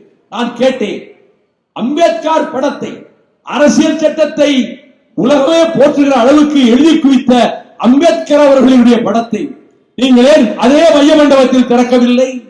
அங்குதானே அரசியல் சட்டம் அரங்கேற்றப்பட்டது. அப்படி ஒருவேளை திறந்தால் அம்பேத்கரின் படம் நாடாளுமன்ற மைய மண்டபத்திலே வைக்கப்பட்டால் நாடாளுமன்றம் தீட்டுப்பட்டு விடும் என்று நீங்கள் முடிவெடுத்து விட்டீர்களா என்று நான் கேட்டேன். இந்த கேள்விக்கு யாரும் பதில் சொல்ல முடியவில்லை. காலம் மாறியது, வருடங்கள் உருண்டு ஓடின. விஸ்வநாத் பிரதாப் சிங் பிரதமரானார், தலைமை அமைச்சரானார். அவர் முதல் பிரதமர் நாற்காலில் உட்கார்ந்திருந்த நேரத்தில் இதே பிரச்சனையை நான் எழுப்பினேன். Honorable Mr. Prime Minister, I want you to clarify your government position. உங்கள் அரசாங்கத்தின் நிலைப்பாட்டை நீங்கள் தெளிவுபடுத்த வேண்டும். டாக்டர் அம்பேத்கர் படத்தை ஏன் மைய மண்டபத்திலே திறக்கவில்லை? அதை திறந்து வைக்கின்ற ஆணையை நீங்கள் வெளியிடுங்கள்.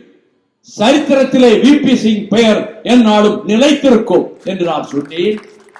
எழுந்து நின்ற விஸ்வநாத் பிரதாப் சிங் ஒரு வார காலத்திற்குள் இந்த அரசு ஆணையிடும், டாக்டர் அம்பேத்கர் படம் மைய மண்டபத்திலே திறக்கப்படும் என்று சொன்னார்.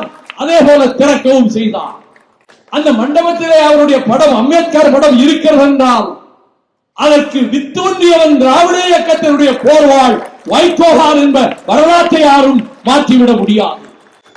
நான் அதனால் தான் இப்பொழுது சொல்லுகிறேன், அரசியல் சட்டத்தை நீங்கள் இந்தி மொழியிலே மொழிபெயர்த்து அதை இங்கே நிறைவேற்ற பார்க்கிறீர்களே, இதை நான் எதிர்க்கிறேன் என்று சொன்னபோது அனைவரும் அதை ஆதரித்தார்கள். எல்லா கட்சியும். கடைசியில் வாக்கெடுப்பு வர இருந்தது. நள்ளிரவு 1 மணி. இப்பொழுது சற்று நேரத்தில் வாக்கெடுப்பு நடைபெறும்.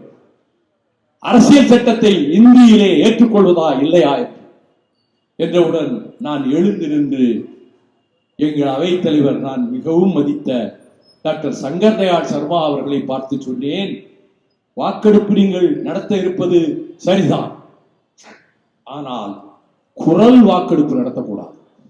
வாய்ஸ் ஓட்டிங் நடத்தக்கூடாது. பெரும்பான்மை இருக்கிறது என்று ஒரு வழியிலே முடித்துவிட்டு போய்விடுவீர்கள். யார் உண்மையில் இந்தியை எதிர்க்கிறார்கள், யார் உண்மையில் இதற்கு போராடுகிறார்கள் என்பதை வருங்கால உலகம் தெரிந்து கொள்ள வேண்டும். ஆகவே இந்த வாக்கெடுப்பு டிவிஷன் முறையில் தான் நடைபெற வேண்டும் என்று நான் சொன்னேன். என் நண்பர்களாகிய பல எம்பிக்கள் எழுந்து இப்பொழுதே நள்ளிரவை தாண்டி 1 மணி ஆகிவிட்டது, யாரும் உணவருந்த கூட செல்லவில்லை, நீங்கள் ஏன் இப்படி பிடிவாதம் காட்டுகிறீர்கள், வாக்கெடுப்பு மூலமாக முடித்துக் கொள்ளட்டும், உங்களுக்கு ஆதரவும் கிடையாது, டிவிஷன் வேண்டாம், அது 1 மணி நேரம் ஆகிவிடும். வருங்கால உலகத்தில் இதை எதிர்த்தவன் யார், உண்மையில் இதற்கு போராடியது எந்த கட்சி என்பதை தெரிந்து கொள்ள வேண்டும் என்பதற்காகத்தான் நான் டிவிஷன் கேட்கிறேன் என்றேன். வேறு வழியின்றி ஒரு எம்பி கேட்டாலும் அதை ஏற்றுக்கொண்டுதான் தீர வேண்டும் என்பது பாராளுமன்ற மரபு. ஒரு எம்பி கேட்டாலும் அதுபடி டிவிஷன் வைக்க வேண்டும் என்பதுதான் பாராளுமன்றத்தில் கடைபிடிக்கப்படுகின்ற மரபு. ஆகவே டாக்டர் சங்கர் தயாள் சர்மா சொன்னார், I have no other option than going for a division என்று சொன்னவுடன் அறை கதவுகள், மண்டபத்தினுடைய ராஜ்யசபாவுடைய கதவுகள் எல்லாம் உடனே பூட்டப்படட்டும் என்றார். அதான் முறை, பூட்டப்படட்டும். ஒரு 10 நிமிட இடைவெளிக்கு பிறகு செக்ரட்டரி ஜெனரல் இந்த ஓட்டு போடுகிற முறையை இப்பொழுது விவரிப்பார் என்று சேர்மன் சொன்னார். செக்ரட்டரி ஜெனரல் எழுந்து இப்பொழுது ஓட்டு போடுகிற முறையை நான் தெரிவிக்கிறேன். உங்கள் முன்னால் 3 பொத்தான்கள் இருக்கின்றன, ஒன்று பச்சை, ஒன்று சிவப்பு, ஒன்று மஞ்சள். மசோதாவை ஆதரிப்பதாக இருந்தால் பச்சை பட்டனை அழுத்த வேண்டும். சுவரில் இருக்கக்கூடிய விளக்குகளிலே ஒரு விளக்கு பச்சை ஒளியிலே மிளிரும். எதிர்த்து ஓட்டு போட்டால் சிவப்பு பொத்தானை நீங்கள் அழுத்த வேண்டும். அந்த பல்பிலே சிவப்பு வண்ணம் தெரியும். 2 பக்கமும் ஓட்டு போட விருப்பமில்லை என்றால் மஞ்சள் பொத்தானை அழுத்த வேண்டும். ஓட்டு போட விரும்பாதவர்கள் என்ற அவர்களுடைய பெயருக்கு மேலே வைக்கப்பட்டிருக்கக்கூடிய அந்த நட்சத்திர வெளிச்சத்தில் அந்த விளக்கில் மஞ்சள் ஒளி தெரியும். இது நடந்தது. எல்லோரும் ஓட்டு போட்டார்கள், டிவிஷன் வந்தது. எல்லோரும் அவர்கள் இருக்கைக்கு முன்னால் இருக்கக்கூடிய பொத்தான்களை அழுத்தினார்கள். நான் சிவப்பு பொத்தானை அழுத்தினேன், எல்லோரும் பச்சை பொத்தானை அழுத்தினார்கள். அந்த பாராளுமன்ற சுவரில் இருக்கக்கூடிய அந்த வரைபடத்துக்குள்ளே பல்புகள், சின்ன சின்ன பல்புகள், 253 பல்புகள் அதிலே இருக்கும். அதிலே பார்த்தால் எல்லாம் பச்சை விளக்குகளாகவே தெரிகிறது. எல்லாம் ஒரே ஒரு சிவப்பு விளக்கை தவிர. என்னுடைய எண் குறிக்கப்பட்டிருந்த அந்த கட்டத்திற்குள் இருக்கிற விளக்கு சிவப்பாக ஜொலித்தது. உடனே காஷ்மீரத்தில் இருக்கக்கூடிய நேஷனல் கான்பரன்ஸ் எம்பி என் நண்பர் எழுந்து, முதல்ல சொன்னோம், எல்லாம் நேரம் வீட்டுக்கு போயிருக்கலாம், பிடிவாதம் பிடித்து இந்த டிவிஷன் கேட்டீங்க, கடைசியில you are left alone, you are isolated, தனியாக விடப்பட்டு விட்டாய், உனக்கு உன் ஓட்டை தவிர வேற ஒரு ஓட்டு கிடையாது இங்கே என்ற போது நான் சிரித்துக் கொண்டே சொன்னேன், my dear friend, lion also is alone in the jungle, still is the king. காட்டிலே சிங்கமும் தனியாகத்தான் வருகிறது, ஆனால் காட்டுக்கு ராஜா சிங்கம் தான் என்று நான் சொன்னதோடு மட்டுமல்ல, அதே சபையில் இந்திய எதிர்த்து போராடிய அந்த உணர்வோடுதான் அதற்கு பிறகு நடைபெற்ற அத்தனை போராட்டங்களிலும் அரசியல் சட்டத்தை கொளுத்துகிற போராட்டம் வரையில் இந்திய அரசியல் சட்டத்தை கொளுத்த பேரறிஞர் அண்ணா அவர்கள் அழைப்பு விடுத்து வழியனுப்ப சென்ற டாக்டர் கலைஞரை 6 மாதம் சிறையிலே பூட்டி, மதுரை முத்துவும் காதர் சாவு உள்ளிட்ட 4 பேரை 1.5 வருடம் சிறை காவலிலே வைத்து, ராமநாதபுரம் மாவட்ட செயலாளர் SS தென்னரசு அவர்களை 1.5 ஆண்டு காலம் சிறையிலே வைத்து, அவர்கள் இதையெல்லாம் அரசியல் சட்டத்தை எதிர்த்தவர்கள் என்பதற்காக அவர்கள் சிறையில் அடைக்கப்பட்டார்களே. அதற்கு பிறகு இதே கோவை மாநகரில் இந்திய எதிர்ப்பு மாநாட்டை டாக்டர் கலைஞர் அவர்கள் நடத்திய போது கடைசியாக கலைஞருக்கு முன்பு உரையாற்றியது யார் என்று நினைவூட்டுகிறேன் உங்களுக்கு. நான் டெல்லியிலிருந்து விமானத்திலே பறந்தோடி வந்து சென்னையிலிருந்து ரயிலை பிடித்து இந்த மாநாட்டுக்கு வந்து சேர்ந்தேன். அந்த மாநாட்டில் அங்கே கலைஞர் பேசுவதற்கு முன்பு கடைசியாக பேசியவர் இன்றைய முதலமைச்சர் அன்பு சகோதரர் தளபதி மு.க. ஸ்டாலின் அவர்கள் தான். அந்த மாநாட்டிலே கலைஞர் அவர்கள் சட்டத்தை கொளுத்துவோர் பட்டியலை வாசித்த போது ஒவ்வொரு மாவட்டத்திலும் யார் தலைமை தாங்க போகிறார்கள் என்று போட்டுவிட்டு திருநெல்வேலி மாவட்டம் என்று என் பெயரை உச்சரித்தார். நான் மிகுந்த மகிழ்ச்சியோடு திருநெல்வேலிக்கு ஓடி சென்று எல்லா இடங்களிலும் சுவர் எழுத்துக்கள் எழுதி போர்டுகள் வைத்து குறிப்பிட்ட நாளில் இங்கே அரசியல் சட்டத்தை வைகோ கொளுத்துவான் என்பதை பிரகடனம் செய்துவிட்டு வந்தேன். நாட்கள் நெருங்கின.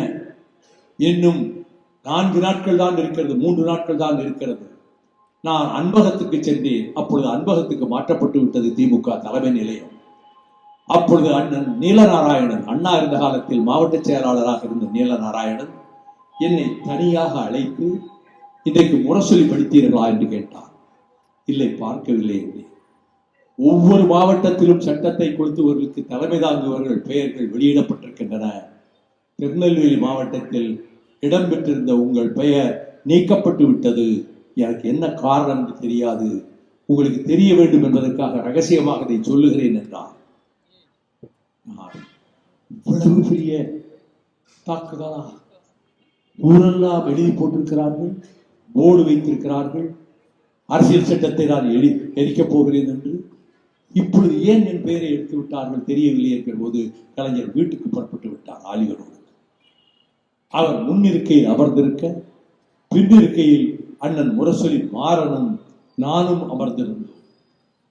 கார் வீட்டு வாசலிலே நின்றவுடன் அண்ணன் முரசொலி மாறன் எழுந்து வேகமாக சென்று விட்டார்.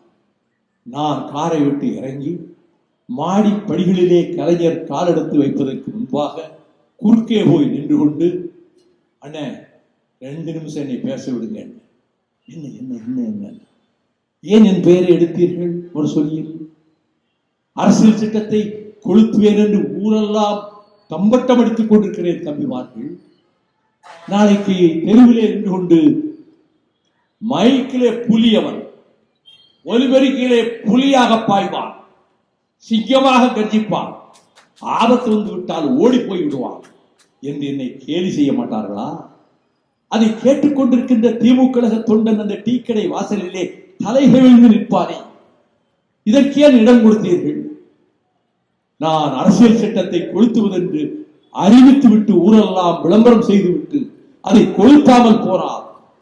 நான் திமுக கழகத்தினுடைய கண்மணிகளிலே வீரமானவன் என்ற பெயர் இருக்காது. கோழை, பயந்தாங்கொள்ளி, பயந்து ஓடிவிட்டார் என்றல்லவா எனக்கு நாளை என்னை எள்ளி நகையாடுவார்கள் என்று சொன்னபோது ஒன்றுமே அவர் சொல்லவில்லை. தலைவர் அவர்களே, தடுத்து நிறுத்துகின்ற முயற்சியிலே இனி ஈடுபடாதீர்கள் என்று சொல்லிவிட்டு வீட்டிற்கு வேகமாக சென்று, அப்பொழுது செல்போன் கிடையாது, வீட்டிலே ஒலிக்கின்ற அந்த தொலைபேசி தான், அதை ரிசீவரை எடுத்து கீழே வைத்து விட்டேன். கலைஞர் ஒருவரை திரும்ப அழைப்பார். மாலையிலே நெல்லை எக்ஸ்பிரஸில் திருநெல்வேலிக்கு புறப்பட்டு சென்று கோவில்பட்டி ரயிலடியில் இறங்கி என் கிராமமாகிய கலிங்கப்பட்டிக்கு சென்று என் தாயார் மாரியம்மாள் காலில் வழக்கம் போல எங்கு சென்றாலும் அதை செய்வது வழக்கம், காலில் விழுந்து வணங்கிவிட்டு, முக்கியமான வேலையாக நான் திருநெல்வேலி செல்கிறேன் அம்மா, என்னை ஆசீர்வாதம் செய்து அனுப்புங்கள் என்ற போது அவர் கடவுள் பக்தி மிக்கவர் என்பதனாலே என்னை அவர் வணங்குகிற பூஜை அறைக்குள்ளே அழைத்து சென்று அங்கே இருக்கக்கூடிய விளக்கிலே திரியை நெருப்பு வைத்து ஏற்றிவிட்டு தாம்பாளத்திலே இருக்கக்கூடிய விபூதியை எடுத்து என் நெற்றியிலே பூசிவிட்டு, நீ போகிற காரியம் ஜெயமாகட்டும் என்று மாத்திரம் சொன்னார். அதற்குள்ளாக தபால் ஆபீஸிலே இருந்து வந்த அந்த தோழர் எனக்கு வந்த தந்தியை காட்டினார். நீங்கள் அரசியல் சட்டத்தை கொளுத்தக்கூடாது, உடனே சென்னைக்கு திரும்புங்கள் என்று பேராசிரியர் பெயரிலே கலைஞர் தந்தி அனுப்பியிருந்தார். நான் அந்த தந்தியை வாங்கி பாக்கெட்டிலே வைத்துக் கொண்டு நெல்லைக்கு சென்றேன். மாவட்ட செயலாளர் டி.ஏ.கே. லக்ஷ்மணன், கலைஞர் அவர்கள் சொல்லி பேராசிரியர் பொதுச் செயலாளர் ஒரு தந்தி அனுப்பியிருக்கிறார், நீங்கள் அரசியல் சட்டத்தை கொளுத்தக்கூடாது, என்ன செய்ய போகிறீர்கள் என்று தந்தியை காட்டினார். ஏற்கனவே அந்த தந்தி என் பாக்கெட்டில் தான் இருக்கிறது, கலிங்கப்பட்டிக்கு வந்த தந்தி, இதையும் கொடுங்கள் என்று பாக்கெட்டிலே வைத்துவிட்டு எடுத்த முடிவில் மாற்றமில்லை. முன்வைத்த காலை பின்வைக்கும் வழக்கம் எக்காலத்திலும் எனக்கு இல்லை. நான் அரசியல் சட்டத்தை கொளுத்துவேன் என்று ஏற்கனவே தயாராக கொண்டு வந்திருந்த அரசியல் சட்ட புத்தகத்தையே கையிலே தூக்கி கொண்டு நூற்றுக்கணக்கான தோழர்கள் சூழ்ந்து நிற்க, சற்று தொலைவிலே நேர்மைக்கு பெயர் போன இலக்கணமான போலீஸ் அதிகாரி டிஐஜி ஜாஃபர் அலி சற்று தொலைவிலே நிற்க, காவல்துறை கண்காணிப்பாளர் எஸ்பி பாண்டியன் ஐபிஎஸ் பக்கத்திலே நிற்க, நான் அரசியல் சட்டத்தை எல்லோரும் திறந்த போது அரசியல் சட்டத்தின் 17வது பகுதியை கிழித்து இப்பொழுது என் கையில் இருப்பது இந்திய அரசியல் சட்டம், இதை தீ வைத்து கொளுத்த போகிறேன் என்று தீ வைத்து நெருப்பு வைத்து அந்த தாள் முற்றிலும் கருகி சாம்பலாகிற வரை தீ வைத்து விட்டு நான் அடைக்கப்பட்டேன் பாளையங்கோட்டை. அப்பொழுது நான் பேசுகிற போது சொன்னேன், ஓடும் மேகங்களே, நீங்கள் சென்று சென்னை சிறையில் இருக்கிற என் தலைவனிடம் சொல்லுங்கள், உங்கள் தம்பி சட்டத்தை அரசியல் சட்டத்தை திருநெல்வேலி வீதியிலே கொளுத்து விட்டான் என்று சொல்லுங்கள். பாடி செல்லும் பறவைகளே, நீங்கள் போய் சென்னை காராக்கிரகத்திலே இருக்கக்கூடிய கலைஞரிடம் சொல்லுங்கள், உங்கள் தம்பி நெல்லை சந்திப்பிலே அரசியல் சட்டத்தை கொளுத்தினான் என்று சொல்லுங்கள் என்று சொல்லிவேன். பேசிவிட்டு சிறையில் அடைக்கப்பட்ட பிறகு ஒரு கடிதம் கலைஞருக்கு எழுதினேன். டாக்டர் கலைஞர் அவர்களுக்கு வணக்கம். தங்கள் கட்டளையை மீறியதற்காக என் மீது ஆத்திரப்படக்கூடாது, நீங்கள் கோபப்படக்கூடாது. உங்கள் பெருமையை, நீங்கள் தலைமையேற்று நடத்துகின்ற திராவிட முன்னேற்ற கழகத்தின் மகிமையை தெருவீதிகளிலே இருந்து யாரும் எள்ளி நகையாடிவிடக் கூடாது என்பதற்காக நான் சட்டத்தை கொளுத்தினேன். தலைவர் கலைஞர் அவர்களே, நீங்கள் குறளோவியம் தீட்டியிருக்கிறீர்கள், திருக்குறளை பெரிதும் மதிக்கிறீர்கள். அதில் பகை மாட்சி என்கின்ற அந்த படைமாட்சி என்ற அதிகாரத்தில் ஒரு திருக்குறள் இருக்கிறது. அந்த திருக்குறளின்படி இறைவனே சீறினாலும் வேந்தனே கோபப்பட்டாலும் வீரர்கள் அதற்காக தங்கள் முடிவை மாற்றிக்கொள்ள மாட்டார்கள் என்று அந்த திருக்குறளையும் அந்த கடிதத்திலே எழுதி நான் அனுப்பி வைத்தேன். 3 மாத காலம் கழித்து நான் விடுதலையான பின், நான் சிறையிலேயே ஒரு பிரச்சனையினால் 7 நாட்கள் உண்ணாவிரதம் இருந்ததால் இன்னிருக்கிற நிலைமையை விட மிகவும் மெலிந்து போயிருந்த நிலையில் அண்ணன் கலைஞர் அவர்களை பார்க்க போன போது அண்ணன் வீரமணி அவர்கள் அங்கே வாட்ட சாட்டமாக இருக்கின்ற நீங்கள் இவ்வளவு மெலிந்து போய்விட்டீர்களே என்று சொன்னபோது, ஒண்ணும் இல்லைன்னா ஜெயில் நல்லா தான் இருந்தது என்று மாத்திரம் சொல்லிவிட்டு வெளியே வருகிற போது 1000 விளக்கின் அற்புத விளக்கு என்று திமுகவிலே பாராட்டப்பட்ட உசேன் என்னை வந்து கட்டி பிடித்துக் கொண்டார். நீங்க பாளையங்கோட்டை ஜெயிலில் இருந்து தலைவருக்கு எழுதின கடிதத்தை என்னை கூப்பிட்டு அவர் அறையில, இந்த கடிதத்தை பார்த்தியா பாரு, நம்ம கட்சியில எவ்வளவு லட்சியம் உறுதி கொண்ட வீரர்கள் இருக்கிறார்கள் என்பதை இதை பார்த்து தெரிந்து கொள் என்று உங்கள் கடிதத்தை என்னிடம் காட்டி மெச்சிக்கொண்டார் என்ற போது நான் என் கண்களிலே ஆனந்த கண்ணீர் நிறைந்தது. இதை போல கழகத்தினுடைய மேன்மையை உயர்த்துவதற்காக நான் பாடுபட்டிருக்கிறேனே, அதே மன்றத்தில் அண்ணன் முரசொலி மாறன் இந்தியை எதிர்த்து தனிநபர் மசோதா கொண்டு வந்த போது என்னை அழைத்து, வடநாட்டு தலைவர்கள் ஒரு சிலராவது இந்த மசோதாவை ஆதரித்து பேச வேண்டும், நீங்கள் தான் எல்லோரிடமும் நட்பாக பழகுகின்றீர்களே, அதற்கு முயற்சி செய்யுங்கள் என்று அண்ணன் முரசொலி மாறன் சொன்னார். நான் அந்த அவையில் எல்லோரையும் குலுங்க சிரிக்க வைத்து சிந்திக்க வைக்கின்ற பிலு மோடி இருக்கிற இடம் சென்றேன். பிலு மோடி எப்படிப்பட்டவர் தெரியுமா? இந்திரா காந்தியே அவருடைய நகைச்சுவையிலே விழுந்து விழுந்து சிரிப்பார். அவர் ஷேக்ஸ்பியரை சொல்லுவார், இதயத்துள்ள அங்கே இருந்து அவர் டெனிசனை எடுத்து சொல்வார். அப்படிப்பட்ட அற்புதமான வாதங்கள் அந்த சபையிலே நடக்கும். மெய்சிலிர்த்து போவேன், என்ன ஞானத்தோடு இந்த எம்பிக்கள் பேசுகிறார்கள் என்று. ஆகவே நான் பிலுமொழி அவர்களிடம் சென்றேன். அவர் என்னை பிரியமாக நடத்துவார். பூபேஷ் குப்தாவும் அப்படித்தான். அவர் என்ன என்று கேட்டார், ஒரு உதவி செய்யணும், என்ன? எங்க தலைவர் முரசொலி மாறன் இங்கே கொண்டு வந்திருக்கின்ற இந்தியை எதிர்க்கின்ற தனிநபர் மசோதாவில் நீங்கள் ஆதரித்து பேச வேண்டும் அவரை என்றேன். Mister Swami, I don't come in the afternoon After lunch, I have to take rest. நான் ஒரு நாள் சபைக்கு பிற்பகலில் வந்தது கிடையாது. டாக்டர்களுடைய அறிவுரைப்படி உணவருந்திய பிறகு நான் ஓய்வெடுப்பது வழக்கம்.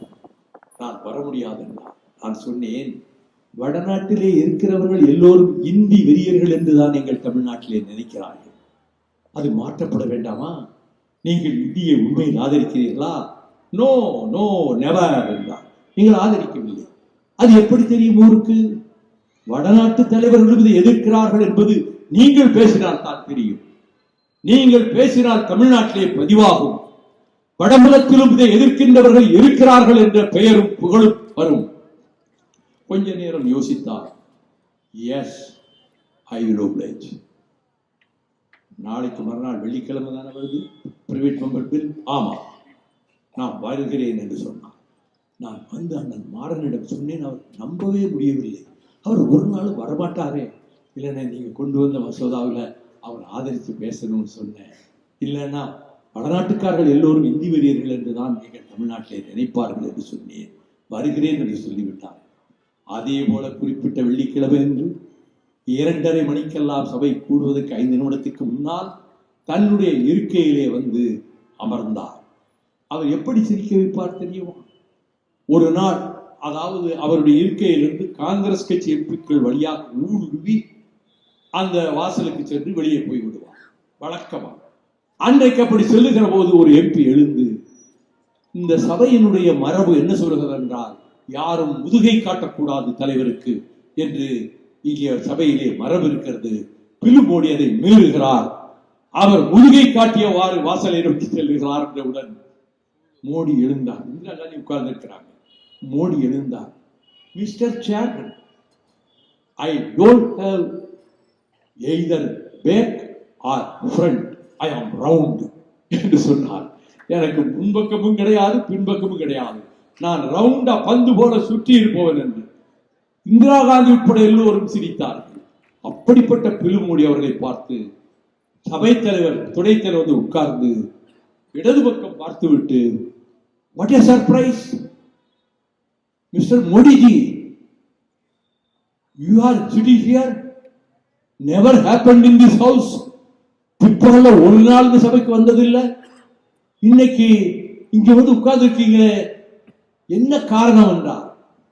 அவர் சிரித்துக் கொண்டே சொன்னார், for the sake of my friend Sami Gopal சாமி, அவருக்காக வந்திருக்கிறேன். அவர் என்னை கேட்டுக்கொண்டார். அவர் சொன்னவாறு அவர்கள் தலைவர் கொண்டு வந்த மசோதாவை நான் ஆதரித்து பேசுவதற்காக வந்திருக்கிறேன் என்று அற்புதமான ஒரு ஆங்கில உரை நிகழ்த்தினார். English is a window for world knowledge. உலக ஞானம் அறிவதற்கு சாளரம்தான் ஆங்கிலம். அது இந்தியாவிலே இருக்கிற வரைதான் இந்த நாட்டினுடைய ஒருமைப்பாடு இருக்கும். இல்லையே இந்தியை நீங்கள் திணிப்பீர்களானால் இந்தியா துண்டு துண்டாக சிதறுண்டு போகும் என்று பிலு மோடி மாறனுடைய மசோதாவிலே பேசினார். அதே போல துண்டு துண்டாக இந்த நாடு பிரிந்து போகும் என்று பலமுறை எச்சரித்ததோடு எங்கள் காஞ்சி மாநாட்டில் நான் தீர்மானம் கொண்டு வந்து வாசித்தேன். இனிமேல் India that is Bharat, Indian union என்று அரசியல் சட்டத்தில் எழுதக்கூடாது. யுனைடெட் ஸ்டேட்ஸ் ஆஃப் இந்தியா என்றுதான் எழுத வேண்டும். யுனைடெட் ஸ்டேட்ஸ் ஆஃப் அமெரிக்கா, பல மாநிலங்கள் சேர்ந்த கூட்டமைப்பு அமெரிக்கா என்பதை போல பல மாநிலங்கள் சேர்ந்த கூட்டமைப்பு தான் India, United States of India. இந்தியாவில் எந்த அரசியல் கட்சியும் இப்படி ஒரு தீர்மானத்தை எந்த காலத்திலும் போட்டது கிடையாது. எங்கள் மாநாட்டிலே இந்த தீர்மானத்தை போட்டோம். பத்திரிகையாளர்களை பின்பு சந்தித்த போதும் அதை நான் வலியுறுத்தி பேசினேன்.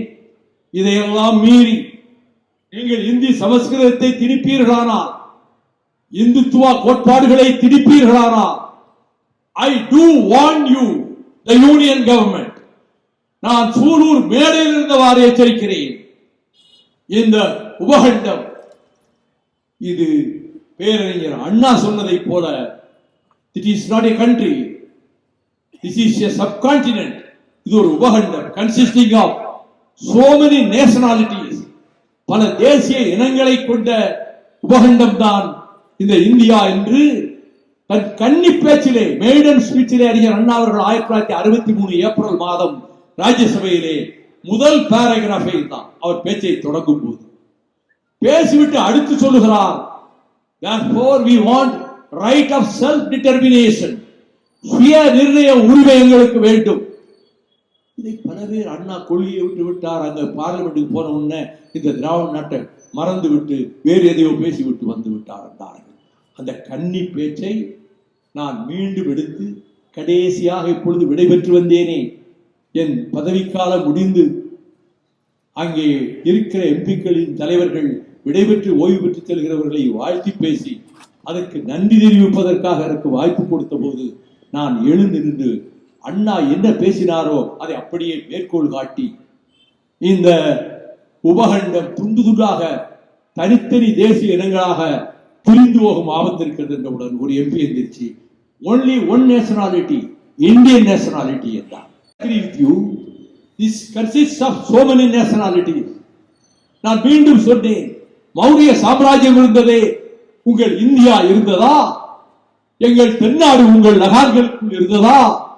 குப்த சாம்ராஜ்யம் இருந்ததே, எங்கள் தமிழ்நாடு உங்கள் ஆளுகைக்குள்ளே இருந்ததா?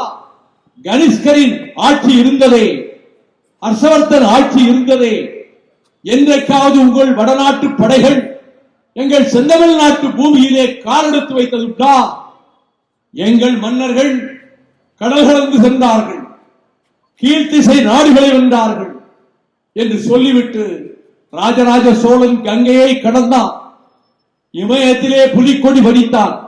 அவன் மகன் ராஜேந்திர சோழன் கப்பல் படையை வைத்து கீழ்த்திசை நாடுகள் அனைத்தையும் ஜெயித்தான். இதை எழுதியிருப்பது யார்? பண்டித ஜவஹர்லால் நேரு. எங்கே இருந்து? நைனிட்டால் சிறைச்சாலையில் இருந்து. யாருக்கு? பிரிய மகள் பிரியதர்சினி இந்திராவுக்கு அதில் எழுதுகிறார், இந்தியாவிலே இருந்த எந்த சாம்ராஜ்யமும் இந்திய எல்லைக்கு வெளியே போனது கிடையாது, ஒரே ஒரு விதிவிலக்கை தவிர. That is the Chola Empire, சோழர்களின் சாம்ராஜ்யம். அவர்கள் இங்கே இருந்த போது அவர்கள் சோழ சாம்ராஜ்யத்திலே கப்பல் படை வைத்திருந்தார்கள்.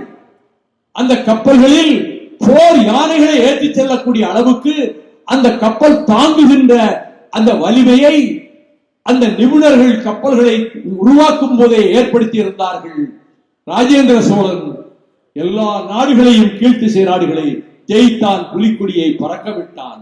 இந்த பெருமை இந்தியாவில் எந்த சாம்ராஜ்யத்திற்கும் எந்த மன்னருக்கும் கிடையாது என்று மகளுக்கு எழுதினார். இதை 1986 வருடம் நவம்பர் 26 இதை நான் பேசினேன். பேசிவிட்டு என் சக நண்பர்களே, பாராளுமன்ற உறுப்பினர்களே, நீங்கள் இன்றைக்கு வெளியே போகும்போது பாராளுமன்ற கட்டிடத்தினுடைய வெளிச்சுவரின் உள்பக்கத்தை பாருங்கள். வரிசையாக சித்திரங்கள் இருக்கும், ஓவியங்கள் இருக்கும். அதில் ஒரு ஓவியம் மகாராணா பிரதாப் சிங்கினுடைய தியாகத்தை பற்றிய ஓவியம். அதற்கு அடுத்த ஓவியத்தை பாருங்கள், The Expedition of Chola Empire. அவர்கள் வெளிநாடுகளுக்கு படையெடுத்து சென்ற சோழ சாம்ராஜ்யம் என்று படத்தை எழுதிவிட்டு வேலும் வாளும் தாங்கிய வீரர்கள் கப்பல்களிலே இருக்க, கப்பலிலே புலிக்கொடி பறக்க, கடற்கரையில் நின்றவாறு ராஜராஜ சோழன் ராஜேந்திர சோழன் கையில் வேல் ஏந்தியவாறு அந்த படைகளை நோக்கி நீட்டியவாறு அந்த படம் வரையப்பட்டிருந்தது. இதை பார்த்துவிட்டு செல்லுங்கள், எங்கள் சரித்திரத்தை தெரிந்து கொள்ளுங்கள் என்றேன். சரியாக ஒரு வார காலம் கழித்து வந்து நான் பார்த்தேன், அதிர்ச்சியுற்றேன். அந்த படம் அந்த சுவற்றிலிருந்து அகற்றப்பட்டு விட்டது. நான் அதற்கு பிறகு வந்து எல்லா அமைச்சரவைகள் காலத்திலும் கேட்டிருக்கிறேன், அந்த படத்தை எங்கே ஒழித்து வைத்திருக்கிறீர்கள்? எங்கள் பெருமையை, எங்கள் சாதனையை, எங்கள் வெற்றிகளை விவரிக்கின்ற படம் அல்லவா அது? ஏன் எங்கே கொண்டு போய் ஒழித்து வைத்தீர்கள் என்று கேட்டேன். இப்பொழுது நரேந்திர மோடியை கேட்கிறேன். நான் ராஜ்யசபையில் இருந்தால் நேர்நிலையில் கேட்டிருப்பேன். இப்பொழுது அதற்கு வாய்ப்பில்லை. சூலூர் கூட்டத்தின் வாயிலாக பிரதம மந்திரியை கேட்கிறேன், அந்த ஓவியம் எங்கே இருக்கிறது? Where is that portrait? எங்கே அந்த சித்திரம் இருக்கிறது? அதை திரும்ப கொண்டு வந்து அந்த சுவற்றிலே பதிப்பித்தால் நீங்கள் தமிழ்நாட்டை, தமிழர்களை, சோழ மன்னர்களை, புலி கொடியை நீங்கள் ஆதரித்ததாக அர்த்தம். இல்லையே நீங்கள் வெளிவேசம் போடுகிறீர்கள். இதையெல்லாம் சொன்னால் தமிழர்கள் மயங்கி விடுவார்கள் என்று கருதி சோழ சாம்ராஜ்யத்தை பற்றியும் ராஜராஜ சோழன் ராஜேந்திர சோழனை பற்றியும் நீங்கள் வாய்கிழிய பேசிவிட்டு போய்விட்டீர்கள். எங்கள் தமிழர்களை ஏமாற்றலாம் என்று கருதி கொண்டு அது ஒரு காலம் நடக்காது. மிஸ்டர் பிரைம் மினிஸ்டர், இங்கே என்னை போன்றவர்கள் லட்சோப லட்சம் இளைஞர்கள் இருக்கிறார்கள். அவர்களின் நாடி நரம்புகளின் இந்த உணர்ச்சியை நான் ஊட்டுவேன். இயற்கை எனக்கு தந்திருக்கக்கூடிய இந்த குரலின் ஒலி அடங்குகின்ற வரையில், என் நாவுக்கு பேசுகிற சக்தி இருக்கின்ற வரையில், தொண்டை குழியிலே ஜீவன் இருக்கின்ற வரையில் நான் நாடு சுற்றி வருவேன். நாற்சந்தி முனைகளிலே நின்று பேசுவேன். தமிழக மக்களை, குறிப்பாக இளைஞர்களை, மாணவர்களை, அவர்களை தட்டி எழுப்புவேன். உங்கள் மூதாதையர்கள் யார்? உங்கள் பூர்வீகம் என்ன? கடந்த காலத்திலே நம் தமிழர்கள் சாதித்தது என்ன? அது கீழடி ஆய்வுப் பொருள்கள் மூலம் மட்டும் தெரிந்து விடாது. இப்படிப்பட்ட சரித்திரத்தை அவர்கள் தெரிந்து கொள்ள வேண்டும். நாம் பெரிய வரலாற்றுக்கு சொந்தக்காரர்கள், புகழ்மிக்க வரலாற்றுக்கு சொந்தக்காரர்கள். அந்த உணர்வைத்தான் தந்தை பெரியார் முதலில் ஏற்படுத்தினார். பேரறிஞர் அண்ணா அவர்கள் அதனை ஏற்படுத்தினார். அந்த உணர்வு காரணமாகத்தான் தாளமுத்து நடராசனும் அரங்கநாதனும் சின்னசாமியும் சிவலிங்கமும், நான் தொடக்கத்தில் சொன்னதைப் போல கீரனூர் முத்துவும், அங்கே மாயவரம் சாரங்கபாணியும் பீளவேடு தண்டபாணியும் தங்களை அழித்துக் கொண்டார்கள். திமுக கழகத்தை காப்பாற்ற மாவீரன் KVK சாமியும், உடையார்பாளையம் வேலாயுதமும், திராவிடர் கழகத்தை காக்க உடையார்பாளையம் வேலாயுதமும், அதற்கு பிறகு வண்டை பாண்டியனும் நெல்லிக்குப்பம் மஜீதும் பிரதாபச்சந்திரனும் தங்கள் உயிர்களை திராவிட முன்னேற்ற கழகத்திற்காக தத்தம் செய்தார்கள். திராவிட இயக்கத்துக்காக தங்கள் உயிர்களை தந்தார்கள். இந்த வரலாறுகளை எல்லாம் நீங்கள் படியுங்கள் தம்பிகளே. பதவிகள் ஏதாவது வருமா என்று ஏங்கி கிடப்பவன் அல்ல வைகோ. என் புதல்வன் எங்கள் இயக்கத்தினுடைய 99.9% தோழர்களினுடைய கட்டாயத்தின் பேரில், வற்புறுத்தலின் பேரில் அவன் கழகத்துக்குள்ளே வந்தான். நான் ஒருபோதும் இதை அனுமதிக்க மாட்டேன். மறுமலர்ச்சி திமுக கழகத்திலே பிரவேசிக்க ஒருபோதும் நான் உடன்பட மாட்டேன் என்று நிர்வாக குழுவிலே நான் பேசிய போது ஆடுதுறை முருகனும் ஆடிட்டர் அர்ஜுனராஜும் போன்றவர்கள் அனைவருமே வரிசையாக எழுந்து, நீங்கள் என்ன சர்வாதிகாரியா, எதேச்சாதிகாரியா, உங்கள் புதல்வன் கட்சிக்குள்ளே வரக்கூடாது என்று சொல்ல உங்களுக்கு என்ன உரிமை? இல்லை, நான் சில கோட்பாடுகளின் அடிப்படையிலே இயக்கத்தை நடத்தி வருகின்றவன், ஆகவே அதை அனுமதிக்க நான் தயாராக இல்லை என்றேன். அப்படியானால் வாக்கெடுப்பு நடத்துங்கள், ரகசிய வாக்கெடுப்பு நடத்துங்கள் என்று சொன்னார்கள். நான் உடன்பட்டேன். ஒரு வாக்குச்சாவடி அமைக்கப்பட்டது. அவன் துரை கட்சிக்கு வரலாமா வேண்டாமா என்ற கேள்விகள் முன்வைக்கப்பட்ட வாக்குச்சீட்டு ஒவ்வொரு இடமும் கொடுக்கப்பட்டது. தனித்தனியாக சென்று அந்த வாக்குச்சாவடிக்குள்ளே போய் ஓட்டை பதிவு செய்து விட்டு வந்தார்கள். 106 பேர் நிர்வாக குழு உறுப்பினர்கள். அதில் 104 பேர் துரை வைகோ மறுமலர்ச்சி திமுகவுக்கு வர வேண்டும் என்று வாக்களித்திருந்தார்கள். பொதுவாக எல்லா கண்முனையிலும் போட்டுத்தான் அந்த ஓட்டுகள் எண்ணப்பட்டன. 2 பேர் கூடாது என்று அவர்கள் கருத்தை தெரிவித்திருந்தார்கள்.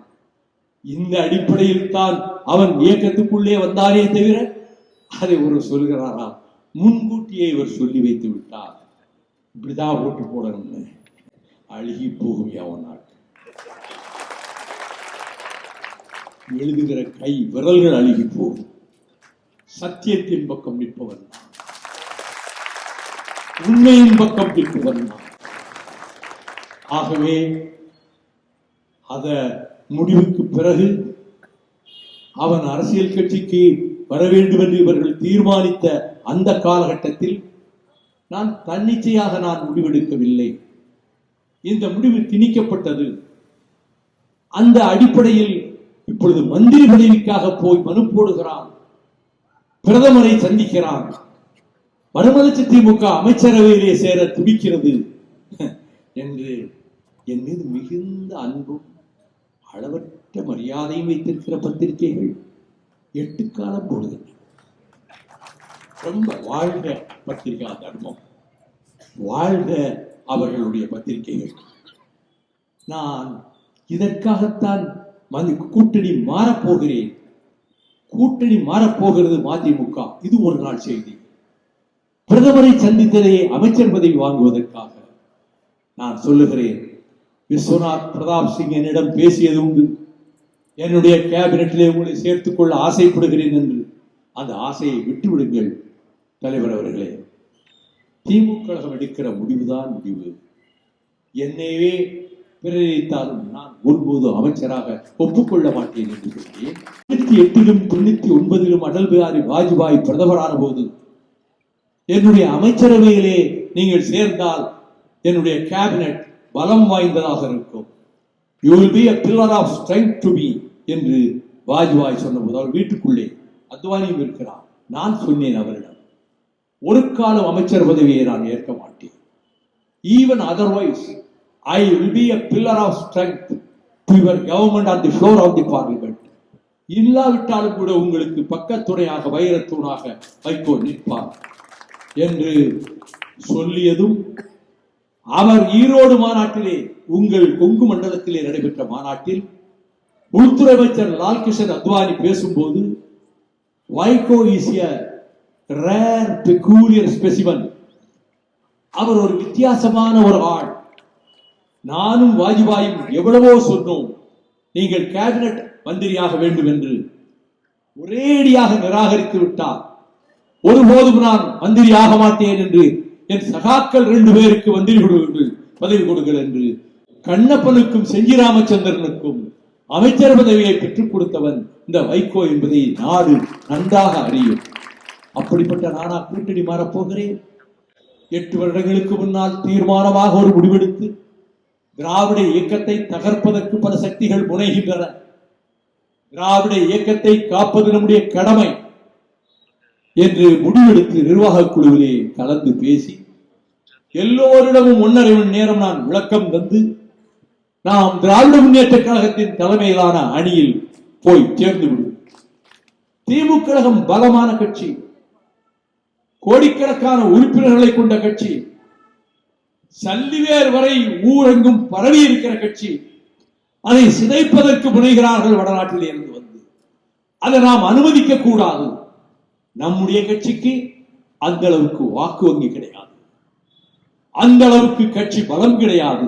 ஆனால் இருக்கிற கண்மணிகள் ஸ்பார்ட்டா வீரர்களை போல உறுதியானவர்கள், நெஞ்சுரம் வாய்ந்தவர்கள்.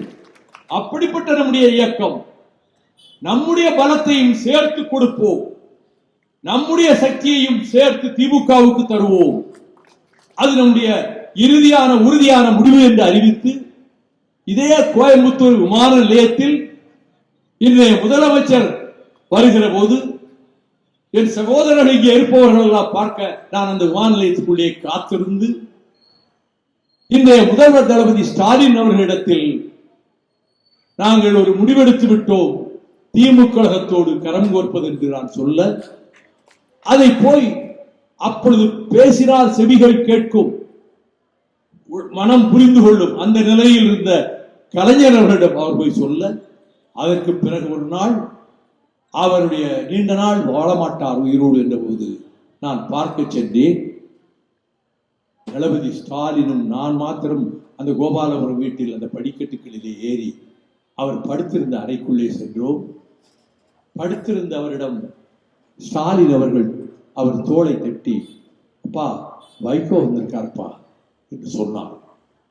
லேசா கண் விழித்து பார்த்த கலைஞர் அவர்களிடம், நான் உங்களுக்கு எப்படி பக்கபலமாக ஒரு காலத்தில் போராடினேனோ உடனிருந்தேனோ அதே போல தம்பி தளபதிக்கும் நான் பக்கபலமாக எனக்கு இருப்பேன் என்று உங்களிடம் நான் உறுதியளிக்கிறேன் என்று சொன்னதை திருச்சியில் நடைபெற்ற ஒரு புத்தக விழாவில் இதே வார்த்தைகளை ஸ்டாலின் சொன்னார்.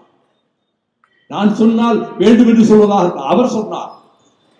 பக்கபலமாக உங்களுக்கு இருந்ததை போல எனக்கும் இருப்பார் என்று வைகோ சொல்ல, கண்களிலே இருந்து கலைஞர் கண்களிலே கண் கலங்க கண்ணீர் கசிய, கையை அவர் நீட்ட, இவர் அந்த கரத்தை பற்றி கொள்ள, இதை அருகிலே இருந்து பார்த்தவன் நான் என்று திருச்சியில் நடைபெற்ற ஒரு நூல் வெளியீட்டு விழாவிலே இன்றைய முதலமைச்சர் அவர்கள் பேசினார்கள். அந்த முடிவிலே நாங்கள் உறுதியாக இருக்கிறோம். அதில் எந்த விதமான வேறு சுணக்கத்துக்கு இடமில்லை. என்னோடு இருப்பவர்கள் யாரும் பதவி ஆசைகளுக்காக வந்தவர்கள் அல்ல. 1993 அக்டோபர் மாதம் 18ஆம் தேதி பாளையங்கோட்டையிலே தம்பி டேவிட், ஒரு கிறிஸ்டியன் யங்ஸ்டர், எங்களுக்கு பந்தல் அமைப்பவர், மேடை அமைப்பவர் அவர்தான். அவருடைய கல்யாண வரவேற்பில் நான் பேசினேன். அக்டோபர் 18ஆம் தேதி மாலையே திராவிட முன்னேற்ற கழக தோழர்களே, எல்லோரும் என் முன்னால் வாருங்கள் என்று உங்களை நான் அழைக்கவில்லை. என்னோடு வந்தால் கவுன்சிலர் ஆக முடியாது, என்னோடு வந்தால் பஞ்சாயத்து தலைவராக முடியாது, என்னோடு வந்தால் எம்எல்ஏ எம்எல்சி எம்பி ஆக முடியாது, என்னோடு வந்தால் ஒரு காலம் மந்திரியாக முடியாது. என்னோடு வந்தால் கரிவால்ஜி அன்றைக்கு போர்க்களத்திலே சொன்னதை போல வியர்வை துளிகளும் கண்ணீர் துளிகளும் இரத்த துளிகளும் தான் வழிநெடுகிலும் இருக்கும். போராட்ட களங்கள் இருக்கும், சிறை கூடங்கள் இருக்கும். இதற்கு சித்தமானவர்கள் மட்டும் என்னை பின்தொடர்ந்து வாருங்கள். மற்றவர்கள் இருக்கிற இடத்திலேயே நீங்கள் பாதுகாப்பாக இருங்கள் என்று சொன்ன வார்த்தைகள் வைகோ சொன்ன வார்த்தைகள். அதை பின்பற்றித்தான் வந்தார்கள். வந்தவர்கள் உறுதியாக இருக்கிறார்கள், உறுதியாக என்றைக்கும் இருப்பார்கள். நான் எத்தனை ஆண்டு காலம் வாழ்ந்து போகிறேன்? 30 வருடம் திராவிட முன்னேற்ற கழகம், 31 வருடத்துக்கு மேலே மறுமலர்ச்சி திராவிட முன்னேற்ற கழகம், ஏறத்தாழ 62 ஆண்டுகள் என் பொது வாழ்வில் கிட்டத்தட்ட 29 முறை சிறை சென்றிருக்கிறேன். திமுக கழகத்திலே 25 முறை சென்றது போல 1.25 வருடம் புடா கைதியாக இருந்தேன். சாதாரண கைதியாக, சி கிளாஸ் பிரிசனராக. எவர் சில்வர் தட்டுக்கள் எல்லாம் சிறைவாசிகள் வீடுகளில் இருந்து கொண்டு வந்தாலும் நான் ஏழை கைதி வாங்குகிற அந்த அலுமினிய தட்டிலே அவனுக்கு என்ன உணவு கொடுக்கப்பட்டதோ அந்த உணவை தவிர இன்டர்வியூவிலே கூட ஒரு உணவு பண்டம் நான் வாங்கியது கிடையாது. அது தொண்டனுக்கு செய்கிற துரோகமாக நினைத்தவன் நான். எனக்கு நவம்பர் மாதத்தில் வேலூர் குளிர், வெயில் காலத்திலே நெருப்பு வெயில், மலை சிகரங்களின் மீது குன்றுகள் மீது பட்டு இரவு வேளைகளில் நவம்பர் டிசம்பரில் குளிர் தாங்க முடியாது. என்னுடைய அறையின் கதவிலே ஒரு சாக்கை தொங்கவிட்டிருந்தேன். உள்ளே கொசுவர்த்தி எரித்து வைத்திருந்தேன். அந்த கொசுவர்த்தியினுடைய புகை திறந்தோர் சுவாசித்து சுவாசித்து சுவாசித்து எனக்கு இருமல் வந்தது. எந்த மருந்துக்கும் அது கட்டுப்படவில்லை. விடிய விடிய இருமிக் கொண்டிருப்பேன், பகல் பொழுதும் இருமிக் கொண்டிருப்பேன். டாக்டர் கலாநிதி என்னை பார்க்க வந்தார். என்ன இப்படி இருமுறீங்க? ஒருவேளை டிபியா இருக்குமோ நான் டவுட் பண்றேன். இங்க எக்ஸ்ரே கிடையாது, ஜெயில ஜிஹெச்ல இருக்கு. நாளைக்கே போய் ஜிஹெச்ல நீங்கள் எக்ஸ்ரே எடுத்துக்கொள்ளுங்கள், சூப்பர்டென்ட்ட இப்பொழுதே சொல்லுகிறேன் என்றார்.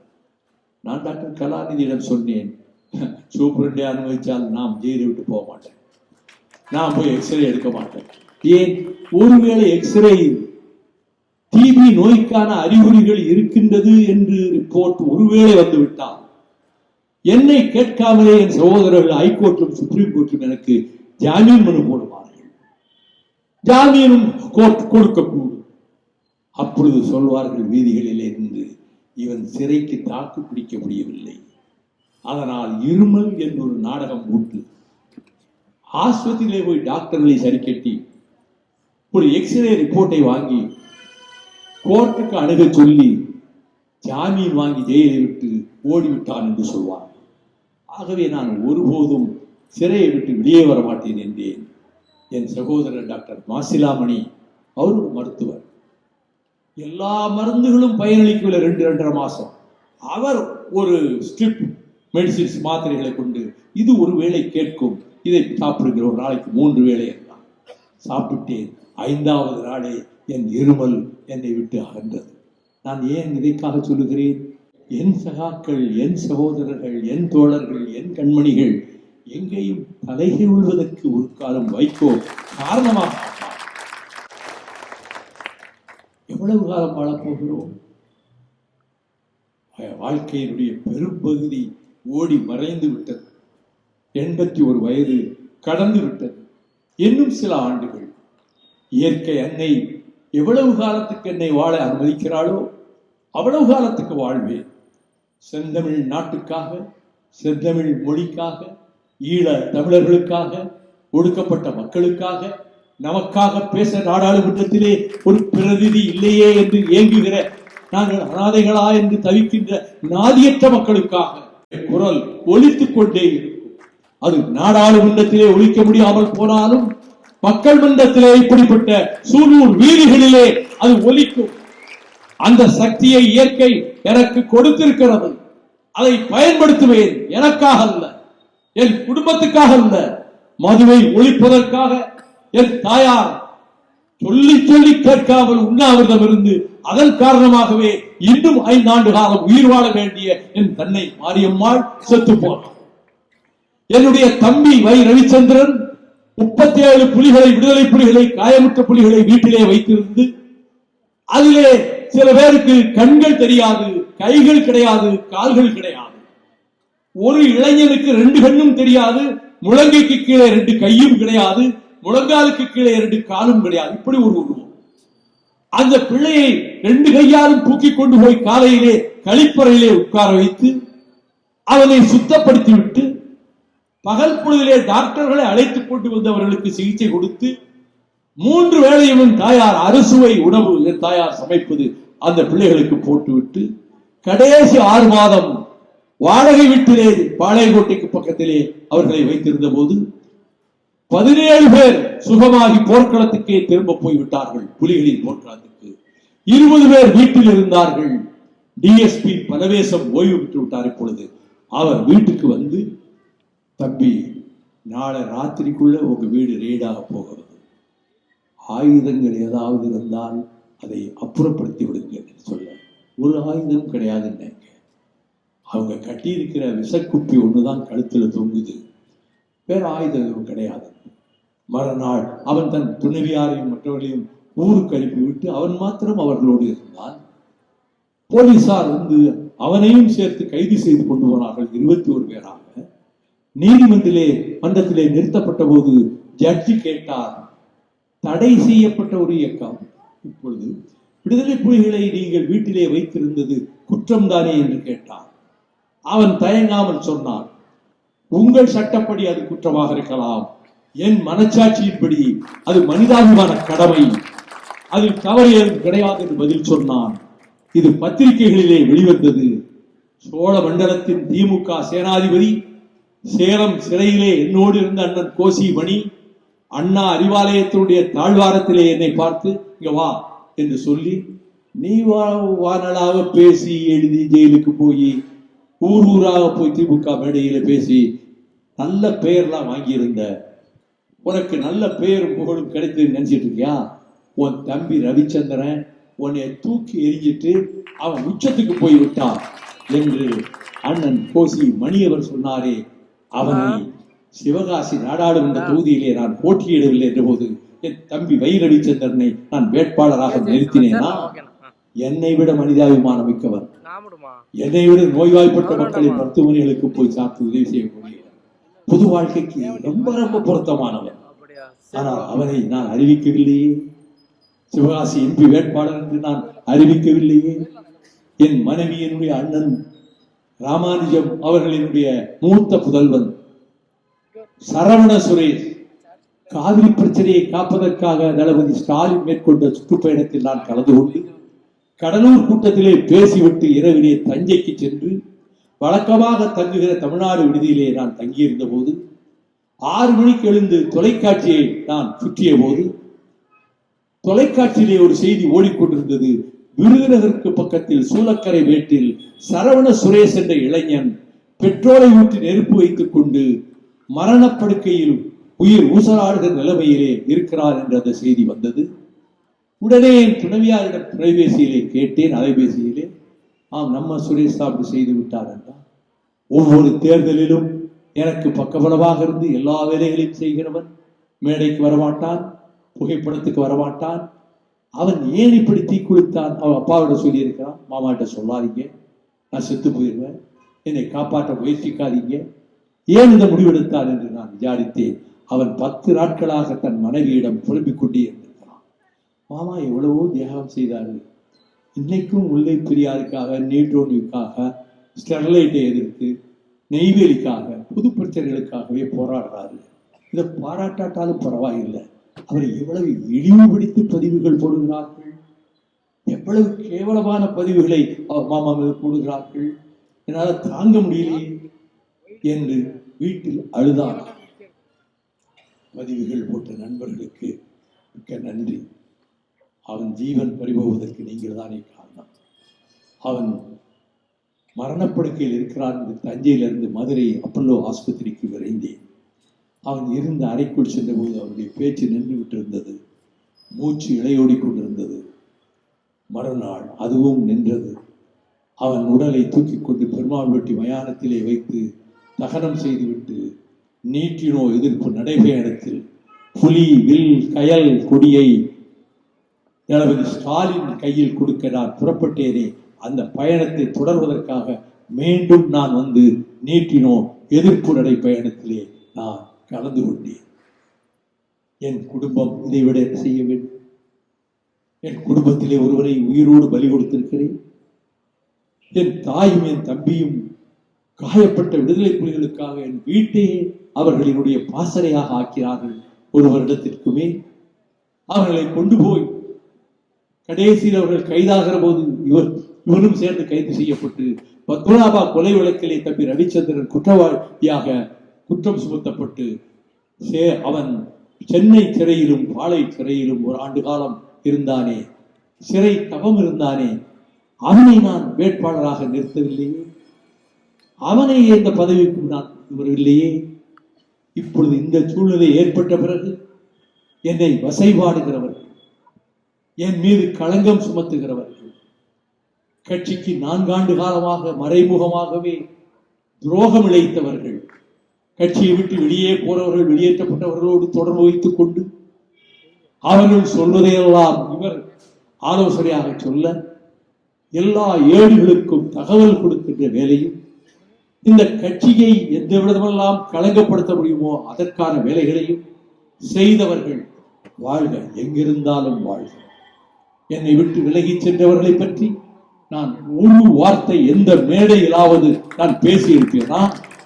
என்னை விட்டு விலகி சென்ற பல பேர் ஒரு வார்த்தை அவர்களை பற்றி சொன்னதில்லை.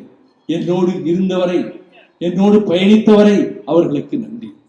எங்கிருந்தாலும் அவர்கள் வாழ்க, இதைத்தான் சொல்லி இருப்பேன். இப்பொழுதும் அந்த நண்பருக்கு சொல்கிறேன், நீங்கள் எங்கிருந்தாலும் நன்றாக இருங்கள், நன்றாக வாழுங்கள். மறுமலர்ச்சி திராவிட முன்னேற்ற கழகம் தியாகத்தின் அடிப்படையிலே கட்டப்பட்ட கோட்டை. இங்கு இருப்பவர்கள் தன்னலவாதிகள் அல்ல, சுயநலவாதிகள் அல்ல. இவர்கள் தமிழ்நாட்டுக்காக, தமிழ் மொழிக்காக பாடுபடுகின்றவர்கள். அதனால் தான் நான் பேச்சை முடிக்கிற போது கடைசியாக ராஜ்யசபாவில் அறிஞர் அண்ணாவின் கன்னி பேச்சை மீண்டும் மேற்கோள் காட்டி அண்ணா சொன்னார், we want right of self determination, சுய நிர்ணய உரிமை வேண்டும் என்றுதான் தொடக்கத்திலும் சொன்னார், முடிக்கும் போதும் சொன்னார். நான் அதை மீண்டும் மேற்கோள் காட்டிவிட்டு நான் சொன்னேன், நான் என் ஜீவன் அடங்குகிற வரை நான் உயர்த்திய திராவிட இயக்க வாளை உயர்த்துவேன், அதை கீழே போட மாட்டேன். சுதந்திர தமிழீழம் பிறக்கின்ற வரையில் என் குரல் ஒலிக்கும், என் செயல் மலரும். நான் என் சகோதர கண்மணிகளுக்கு நன்றி சொல்வதற்கு முன்னால் கரும்பஞ்சி பொதிகள் என இந்த வாரத்திலே சுற்றி வந்தனவே மேகங்கள், மழை நீரை சூழலிலே சுமந்து கொண்டிருக்கக்கூடிய மேகங்கள். இந்த சூலூரிலே மழை பொழிந்தால் இத்தனை பேரும் உட்கார்ந்து இருக்க முடியாது. மழை வரக்கூடும் என்று நினைத்தேன். இயற்கை தாயே, இந்த கூட்டத்தை நீ பாதுகாத்து கொடுத்து விட்டாய். உனக்கு நன்றி அம்மா, ரொம்ப நன்றி.